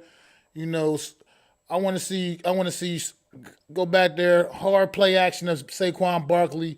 Get Daniel Jones, bootleg him out there in space, and have like Darius Slayton run the long bomb, man. I think if you come out there first play of the game with something like that, it will be something so unexpected from what you've seen from the New York Giants this entire season that it could totally catch the Washington Commanders off guard and just immediately make a statement to open this game up. If you can go out there and get hit a home run right from the beginning, on at this game. Because that's what it's going to take in this one, man. You can't accept a loss in this game. You have to figure out a way to win this football game. And dinking and dunking the ball down the field is not the answer. This offense, because they're going to be aggressive. You know that. That's exactly they will be. Heineke will be very aggressive, and I mean he's got the horses to definitely feel a lot more confident in that with that. But at the same time, But at the same time, I mean, Heineke is what he is. He's a backup quarterback. At the end of the day, this team has responded a lot better to him. However, you got to try to force this guy to make mistakes and bring him down to reality. Let him know you're a backup for a reason, kid. And you got to get him back, get him in that kind of headspace, and have him guessing and running around and just making mistakes, because that's what ultimately you can force him into that situation, and the New York Giants got to be able to do it and figure out a way to align the stars and make it happen. And with that being said, I think we are. I just feel confident for some reason in this one. For some reason this week, as bad as we've been these last few weeks of this season, as bad as it's looked for the New York Giants, I feel confident that we get the job done. I just think this game means a lot. And I think these guys are going to come out with a lot more pride and a lot more energy than we saw on Sunday against the Philadelphia Eagles. Well, I think it's going to. I think they'll be up for the game. I'm probably going to pick them to win the game, but I'm not overlooking Washington. They had a week off. They're still a hot team in football. They haven't lost that many games. They know that their playoff lives are on the line as well because they lose. Maybe a team like the Lions or Seattle sips you know jumps them. And the only other thing that I will say that kind of concerns me is the mindset so far with the Giants. Every game the Giants have played since the Lions game should have been a playoff kind of feel, and they haven't been playing playoff type football. The Commanders, on the other hand, have played in playoff type games. They're doing what we did at the beginning of the year, but right now they know. It just seems like they know a little bit more what's at stake, and the Giants are kind of like just meandering around. What I don't like is that Leonard Williams is limited, that Josh Azudu is limited, that our secondary is limited, because I do believe, they're going to have some success running the football on us. They did last time. I think this time you're going to see more Brian Robinson and less Antonio Gibson. One, because Antonio Gibson's injured. He's a little banged up. He's limited. But because of what Brian Robinson was doing. See, if I am the Commanders, and I'm going to give you the Commanders' perspective from what I'm seeing. So even though you guys think I'm a diehard Giant fan, but I always look at both sides of the coin, and that's why some people don't like me, because I give it to you real. The thing about this Commanders team that scares me is their defense is still good. They're getting back a player that's going to help them as a chess piece, and I think they're going to change up their defense slightly, because there were a lot of holes that Daniel missed that they got away with on the All-22 if they hit him. I think now, with 2 weeks to prepare and kind of shore up those things, Riverboat Ron is going to come out. He's going to have these boys just as fired up, if not more fired up. I wanted to give this game to the Giants in the MetLife Stadium. Right now you're going to another building in their building. It's going to be juiced. It's going to be jacked through the roof. But my point is that I feel like, to me, the game that we should have won was the game at home. And then this game we wouldn't have been worried about, because, again, we would have won the football game. And now we're fighting for our playoff lives. And what I saw last week gives me a little pause to have as much confidence as Mac does, to just say they're just going to come out with a W. I want to believe they're come out with a W, but my gut and my brain are not aligning, and that's never a good thing. That usually spells trouble for the Giants. And I want to one last thing I want to say: if the Giants somehow do get the football, right? The last few games they've got the ball received to them, they lost, right? So if the Giants want to win this game, let's buck the trend.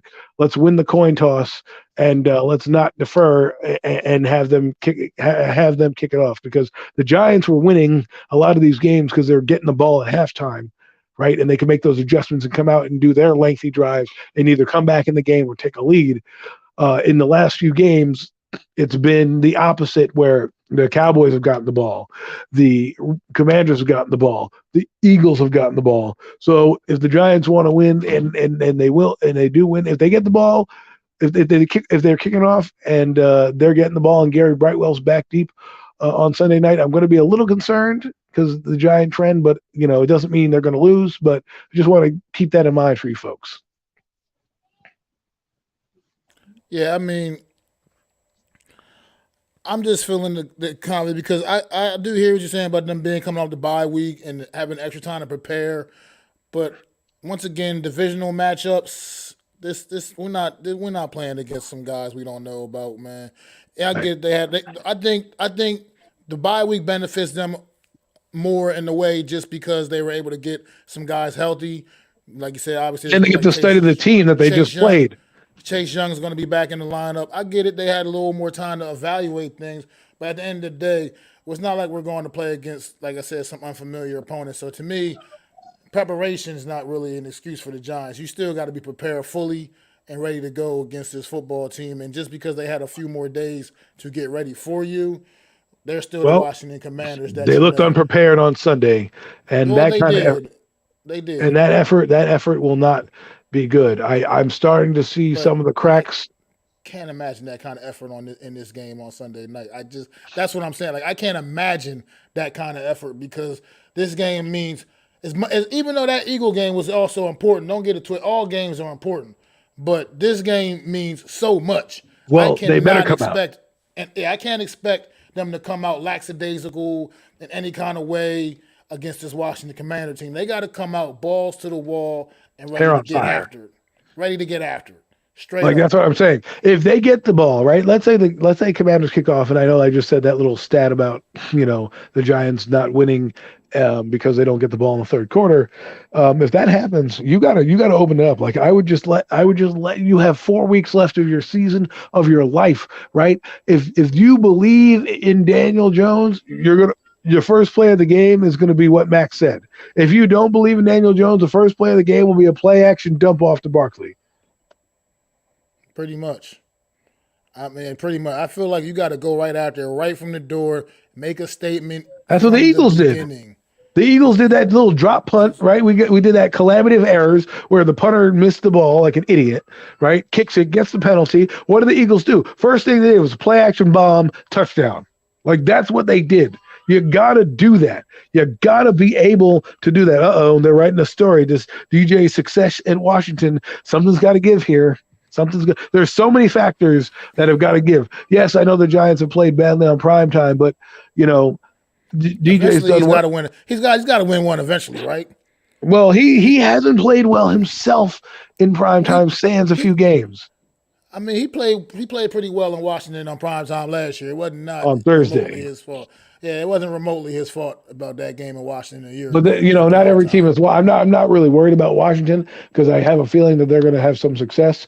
It'll be the game next week against Minnesota. Because to me, this is how I evaluate it. I know that Washington's a team that he always does well in. And last week, the only thing that worried me is last week.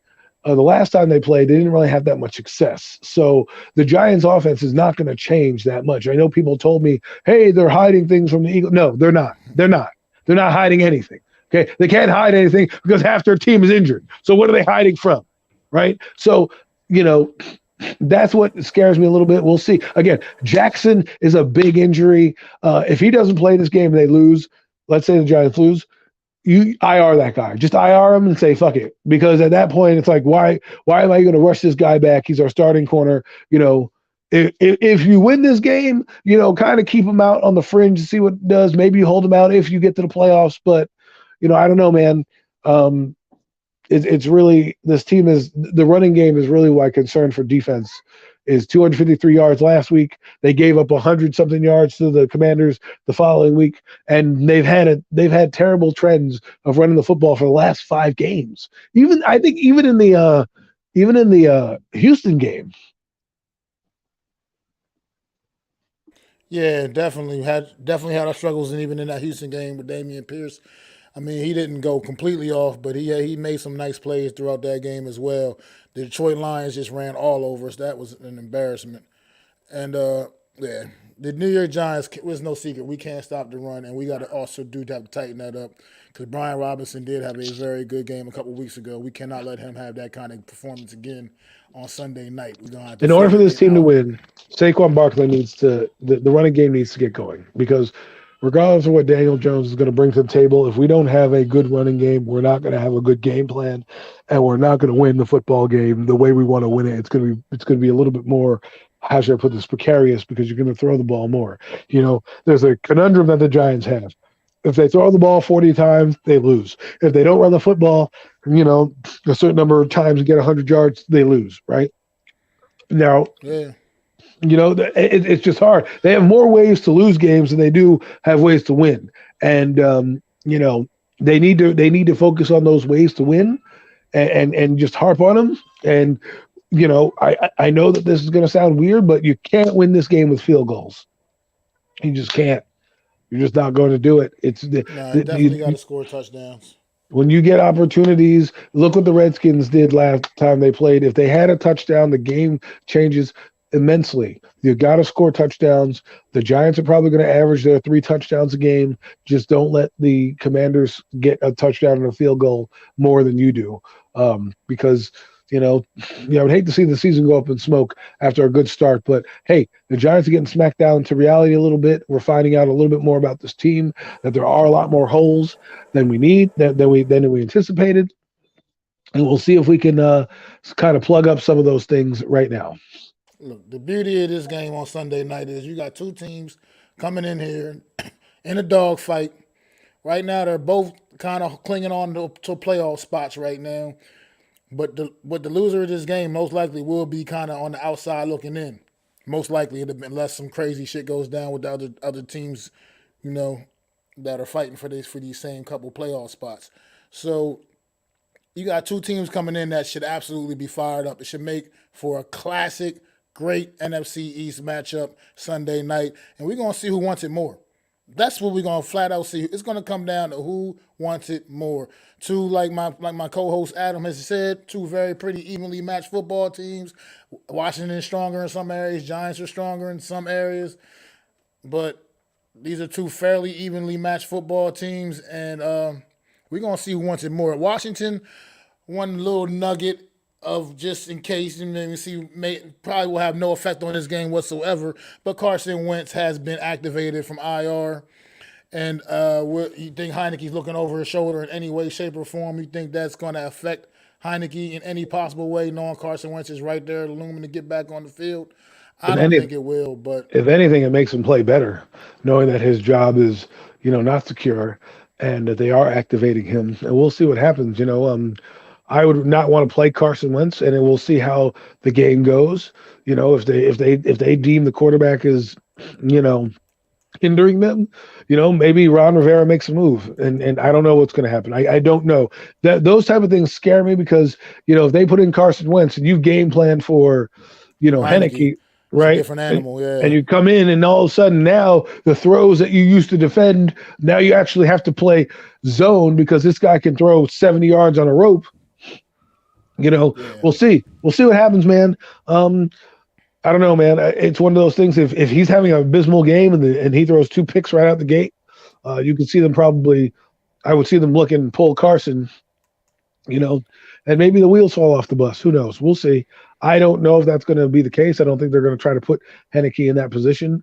It is kind of interesting that they activated him instead of IRing him because maybe if he wins this game, they kick him back into the lineup and say, hey, listen, he gives us a better chance to make a run. If not, two things, if Heineke, it's just hard because, they're hot right now. They won with this guy. I think you got to let him play this game out and see what happens. And then you can decide from there what you want to do the remaining 3 games. If you want to evaluate Carson Wentz to say, hey, he's coming back, or if you want to just keep Heineke and say, we'll roll with Carson Wentz next year and see what we got.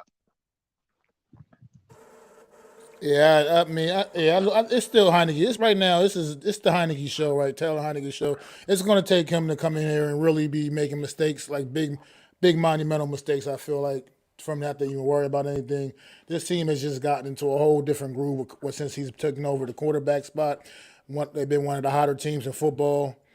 And so I don't see it'll take Heineke to play really, really bad for him to have to really worry and be concerned with Carson Wentz. I'm just not sure how that would affect him already being a backup quarterback. Normally just having the starter back and knowing the starter's back and healthy at least. Like I said, I think it's going to motivate him to say, listen, I want the job, right? If I'm Ron Rivera, I sit him down and go, listen, I sit them both down. Like, listen, I'm going to play Taylor, but you got to show me that you want the job. You got to show me this game that you want the job. But that can go both ways with him because that could also him maybe start trying to force some things, trying to make plays that aren't really there just to, it could work a couple. It could. It could. I don't think he's going to play hero ball because he's done this before with Alex Smith. So it's not like Heineke is not, hasn't been in this position. He got to start in a playoff game. He understood. He got his job taken away last year. I forget why. I think injury and something else happened. And then this year he wasn't granted the starting job. So he knows, his time is coming. Right. So, you're right. You don't know who's going to respond. We'll see. But I think he's done well now. I think it might get him a little bit more focused. If that focus leads to, more excitement and interceptions, well, let's see, I'm hoping for that, man. And my official prediction is the New York Giants will find a way to come out on top Sunday night. And I'm not just saying that because I'm a fan. I'm saying it because I believe it will happen. The Giants have played shitty football for the last month of the season, and I think they finally get back on track at least a little bit for this week and get up for this huge Sunday night matchup on Sunday night and get the job done. And Daniel Jones gets that primetime monkey off his back in the city that he plays his best football in normally. So I just We'll I can see. see it happening. I hope We they will win. see. I want them to win. I can't. I want to pick them to win, but again, my gut and my brain are not aligning the same way. I have many reservations that I've had since jump, and that nothing has changed since then. They've struggled with the same fucking issues for the past 4 weeks, and there's nobody coming across that line or through that door that's going to change that. So we'll see. We shall see. Meanwhile, on the other hand, they're getting some guys back at key moments in their season, and they are getting rest at a key time where the Giants have been, playing the last couple games against better teams, getting the fucking, from the Cowboys to the Commanders to back to the Eagles, now back to the Commanders. They played some tough defenses. That does take a toll on you, and to be a little fresh, out the gate. And the Giants came out the gate against their team and won. Because they came out fresh, looking good. I think you're going to see some new wrinkles by the Commanders. Look for them to get Curtis Samuel more involved, and really try to make it a track meet out there. But we'll see. It should be fun. Prime time. Bring flowers because someone's going to die on Sunday. So, well, I definitely agree. And before we get out of here, wrap this show up today, everybody, we wanted to bring up a little topic about the postseason. And I think this is a good time to do it since we got a good amount of people in the chat. I would like to hear y'all opinions on this as well. The postseason seeding, I think, they needs to be looked at going into this offseason. I feel like they should look at it going into this offseason because I'm as a fan, to me, I feel like some things just ain't right. And it's going to be winning your division. I get it. That's automatic playoff bid. That should still remain as absolutely the same. Winning your division has to count for something. So I that's fine. Talking about this mainly because it's Tampa Bay Buccaneers this year, who are going to likely make the playoffs and have a losing record. They should not be, but they should not then. They're awarded the playoff spot for winning their division. That's all well and good. They should not be awarded a home playoff game against a team that is better than them. A team that is better than them. For example, let's say who they would be playing against maybe first round. Somebody like the Cowboys maybe or the potentially or somebody like that potentially. The Cowboys are a way better football team. They should not have to travel to Tampa Bay in the postseason in the first round because your record should also have to count for something too. Right. You win your division, you get an automatic playoff bid. Fine. Well, it does matter because the top seed gets a bye week, right? So why don't you make it, like you said, why don't you make it like, okay, you win the home game. I mean, you win your division, you get a playoff bid no matter what, right? No matter what. And then you can even decide the seeding right there, right? They make the playoffs. Maybe that team should then become a wild card team, right? And play, like you said, at home. I don't know, man. I just think you should do seeding by record more so than division, but when you win your division, you should be awarded a playoff spot, Yeah, that's what we're getting at. So love to hear some opinions if y'all got some opinions in the chat about that. I mean, almost like college football to a degree, right? Because think about it, they play for record for national title, right? So the best team, they do a stupid point system, which kind of dumb, but your record should mean something, right? So that means you strive your best. Like, listen, some divisions stink, right? So you're going to get a team in there that sometimes shouldn't be there. But let's say Seattle. Now, if you put them on the road, I don't think we have the miracle that is Marshawn Lynch's beast mode run. I don't think we have that. But in the same token, if you're in New Orleans, that's a totally different ballgame. And now New Orleans, who's a wild card team, who earned the right to play at home because guess what? Their record is just better. Maybe they go on to win the Super Bowl. I mean, I agree. That's what I'm getting at. Like it's one thing winning your division means something that gets you in the playoffs, but like you said, what are you playing for to have a good record if you got to still go on the road against let's say the Tampa Bay is going to end up probably at best maybe 7 wins at best. So it's like you got to go on the road against a team with a losing record just because they won their little sorry ass division. Like come on, that to me is not right. It's happened a lot, like you said, you talk about the Seattle time. It happened to the New York Giants before against this same Tampa Bay Buccaneers team way back when in 2007 season. The New York Giants had a better record, had to go on the road and play in Tampa Bay in the wild card round. And sure, we still won, but that's not the point. The point won because we were the better team.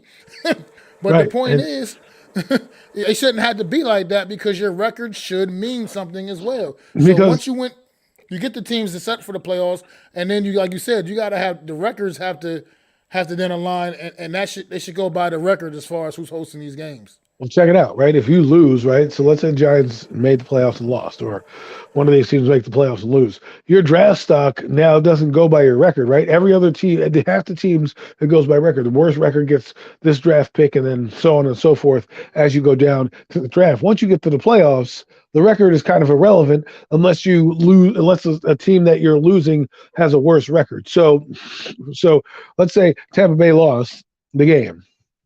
Right, and then another team over in the AFC lost the game, who's next in line, right? So if we're playing for a record that way, why wouldn't it be the same way for the playoffs, right? You earn your record, you earn your spot, you get to dictate kind of where things go. Now, again, it's funny because if the Cowboys win, right? Let's say the Eagles got upset by Minnesota or another team, then the Cowboys become the number 1 seed, right? Because right now Minnesota's going to be number 2, but the Cowboys beat Minnesota. So if Minnesota ends up losing a couple games in this 4-game stretch and end up the same record as the Cowboys, let's say at 13 and 12 and 13 and 4 or 12 and 5 or whatever the case may be, and easily Minnesota, who just lost to Detroit at 10 and 3 now, can also be same record. Why wouldn't the Cowboys now be number 2 and Minnesota, who still won the division, now go down? Now the Cowboys are playing as a wild card team. They have to travel. Doesn't make sense. It makes no sense whatsoever, man. I mean, I see what Reddy Red saying in the comments. He's a Cowboys fan, saying he'd rather be on the road. I mean, okay, that's your opinion. That's fine. You're sure you don't want to be in Jerry's world with 90,000 people rocking for a playoff game? But at the same time, I mean, it's like, what are you playing for to be 12 and whatever or 11 and whatever, and then you got to go on the road against a 7-win team in the playoffs? Or you're the 7th seed, right? Yeah, Tampa Bay a couple years ago had to come up here and play Washington. When Washington won the division a couple years ago. Right, exactly. When they won the Super Bowl that year. With the losing record, they had to come up here on the road and play against the Washington Commanders. So it's like, I mean, at the time, the Washington football team at that time. Yeah, I don't even know what they were. They were there. They might as well have called their team like the Princes, right? Or the team that will be formerly known as the Redskins, or you know what I'm saying? Like I feel like when Prince changed his name, the artist formerly known as Prince. This is the team formerly known as this name. That would have been a better name for them. I mean, I get it, man. I get it, bro. I mean, like that 2007 season we were talking about, the New York Giants obviously had got the moniker as the Road Warriors. They played much better on the road as well that season. So playing on the road might have benefited the Giants on that playoff run as well anyway. But I still feel you never know. I think most destiny sometimes plays a hand in this. I mean, the second Super Bowl, they played a wild card game in their building. Right, and the crowd was against the Falcons. Right, and I think they had a better record than the Falcons, but they did. So they earned that right, and that team was there, and it kind of catapulted them in, right? So then the Packers that year are 15-1, and they have home field advantage, and they had a bye week. What I think is interesting is this, right? Since the new playoff format was implemented, and 2 teams don't get the bye, this might actually work out better. What we're talking about, since the first team always is going to get the bye. So then it should be, like you said, first, the best record in the NFL gets the bye. It doesn't matter if you win the division, because obviously they won the division, but the Eagles are getting, right now, as it stands, getting the bye, right? Then I think it goes Minnesota is number 2.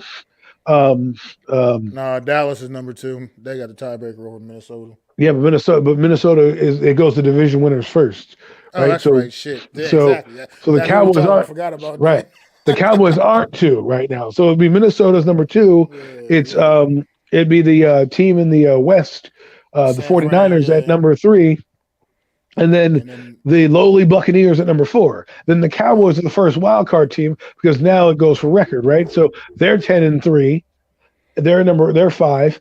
6 is right now technically Washington is 6, and then the Giants hanging on by a thread is number 7, who now goes to Minnesota after playing them 2 weeks prior in their building. So, there's a lot at stake here, but I think the Cowboys, if they beat Minnesota, shouldn't that mean something? I mean, it should. That's what I mean. All these things should factor in.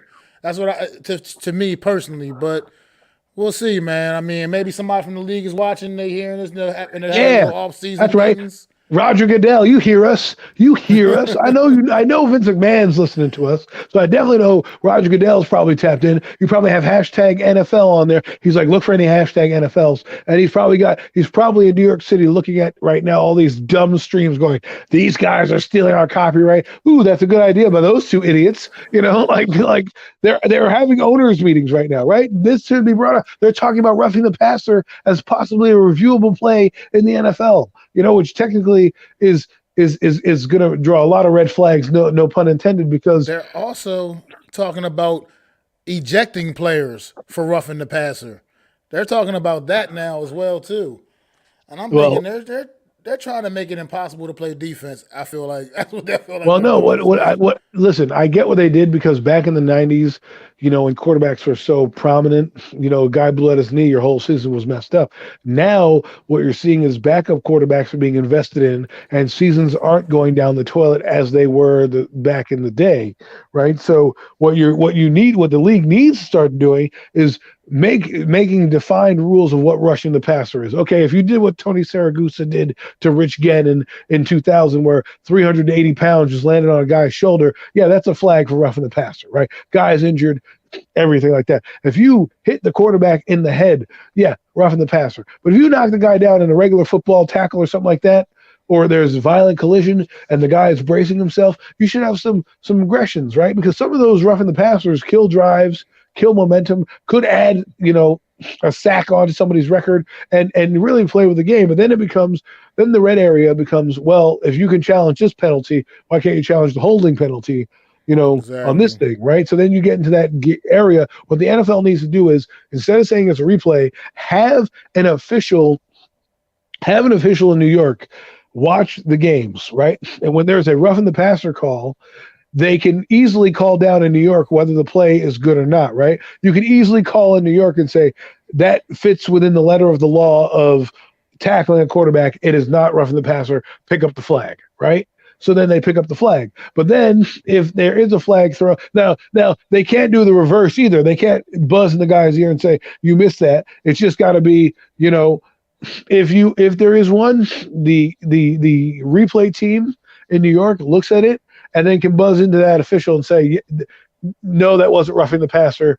Yes, that was roughing the passer, and move and call the penalty. Because what you don't want to happen is that ref who's watching the game now go up, throw the flag, you missed 15 yards, because that's eventually what's going to happen is people are going to want to call for that, and they're like, well, you missed the roughing the passer 2 plays later. No, you still have to be able to kind of make it organic. And I'm not saying to do that with every play, because like holding, if holding's on the backside of a play and that guy is not doing that, are we really worried about holding? Like, is it like, come on, you know what I'm saying? Like, holding. Here's some reality. There is holding on every single offensive snap in the NFL. Right. I'm sorry. Every single one. There is some degree of holding on every single offensive play in the NFL. Referees pick their times when they call it. Exactly. Sometimes they call little chintzy ones. Sometimes they do call like really egregious ones. Sometimes they miss the really egregious ones. Right. Whatever. But there is holding on every single play. It's no perfect blocking going on where somebody ain't doing some degree of holding.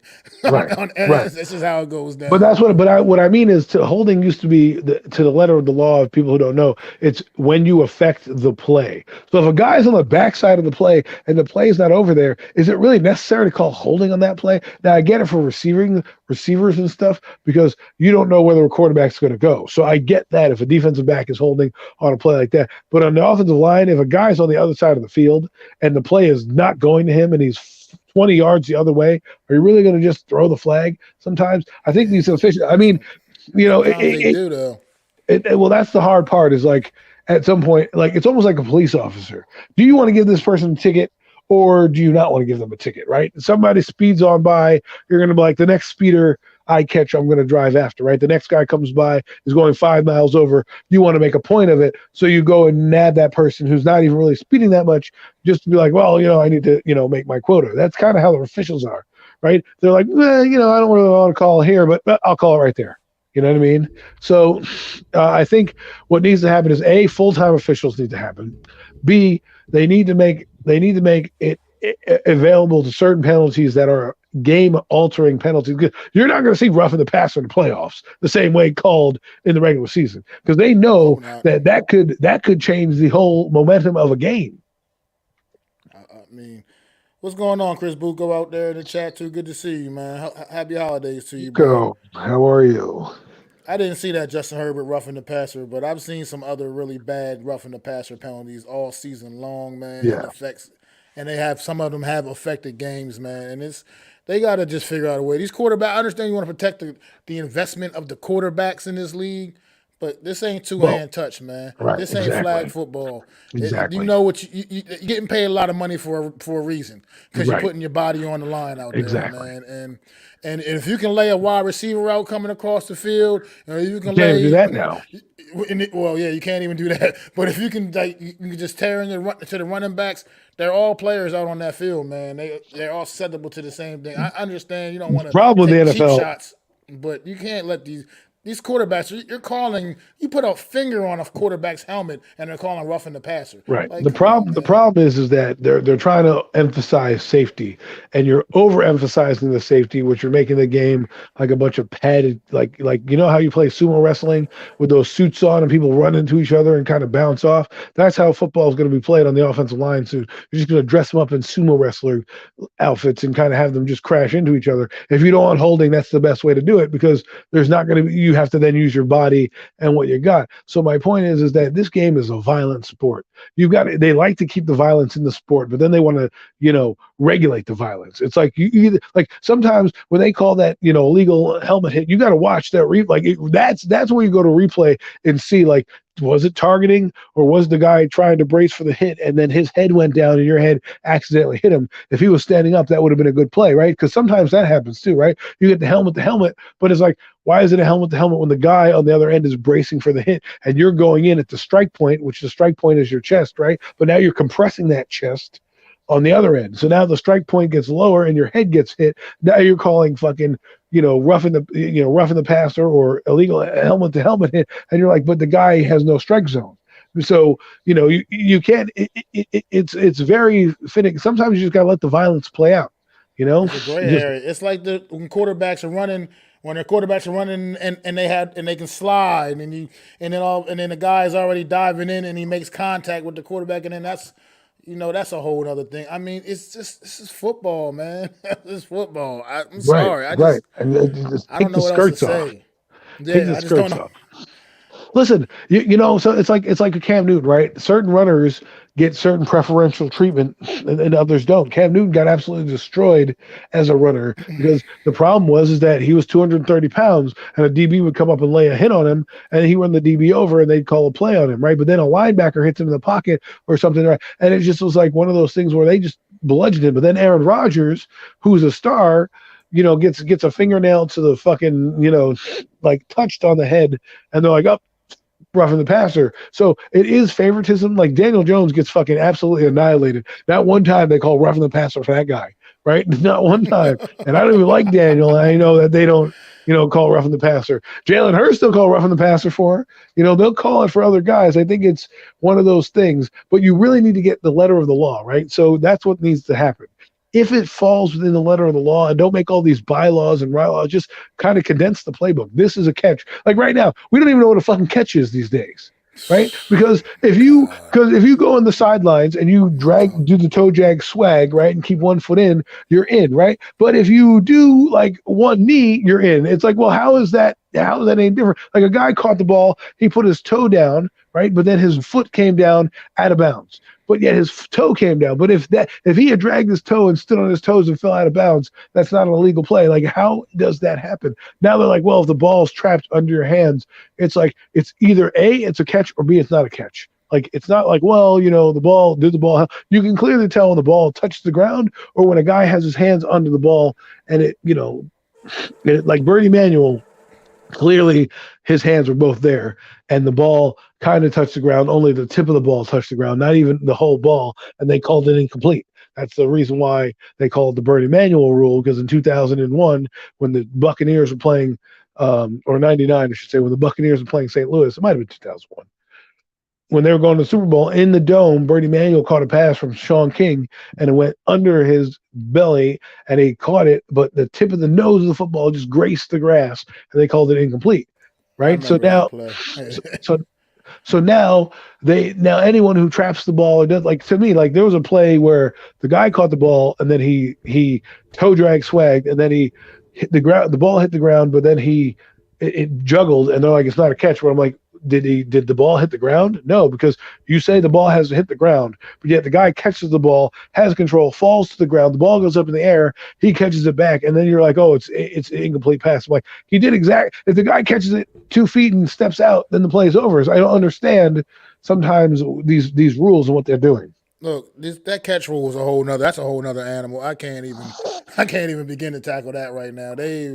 That rule was just too many gray areas with the catch rule anymore in the NFL, man. What's a catch? What's not a catch? And right. Well, it's happening because of the end zone right now. Guys are catching the ball in the end zone but getting hit, and the ball's coming out, but their feet touch the ground in the end zone. The ball crossed the plane of the goal line, and they're saying it's a touchdown. But meanwhile, the guy, on the other end does an out route to the sideline, and it's it's all this stuff. So they need to just clean up the rules entirely. That's it. Just make a list of rules. Say, if you see this, good. Use your better judgment. Don't be like, well, make sure it affects the throw. Like, Well, everybody, man, this has definitely been another fun edition of the Real Deal NFC East Round-Up. Me and Adam Costas coming at y'all each and every Wednesday night, 5:30 p.m. Eastern Standard Time, doing the damn thing. Make sure y'all sub up to myself, sub up to Adam Costas, sub up to the Hardcore Sports Network. Appreciate everybody in the chat, man, coming through, showing love.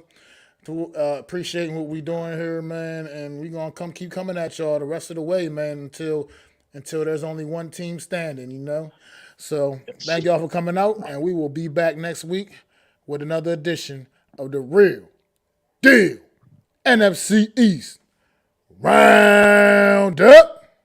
I'm going. I'd like to thank you all for listening. If you was feeling this, please take time to subscribe and smack them likes. Feel free to drop a comment. Let me know what you think. Don't forget to ring that bell so you know when I'm dropping new content. It's your boy, MacDaGiantsFan. You can find me on Twitter, YouTube, and Facebook at MacDaGiantsFan. That's MacDa Giants Fan.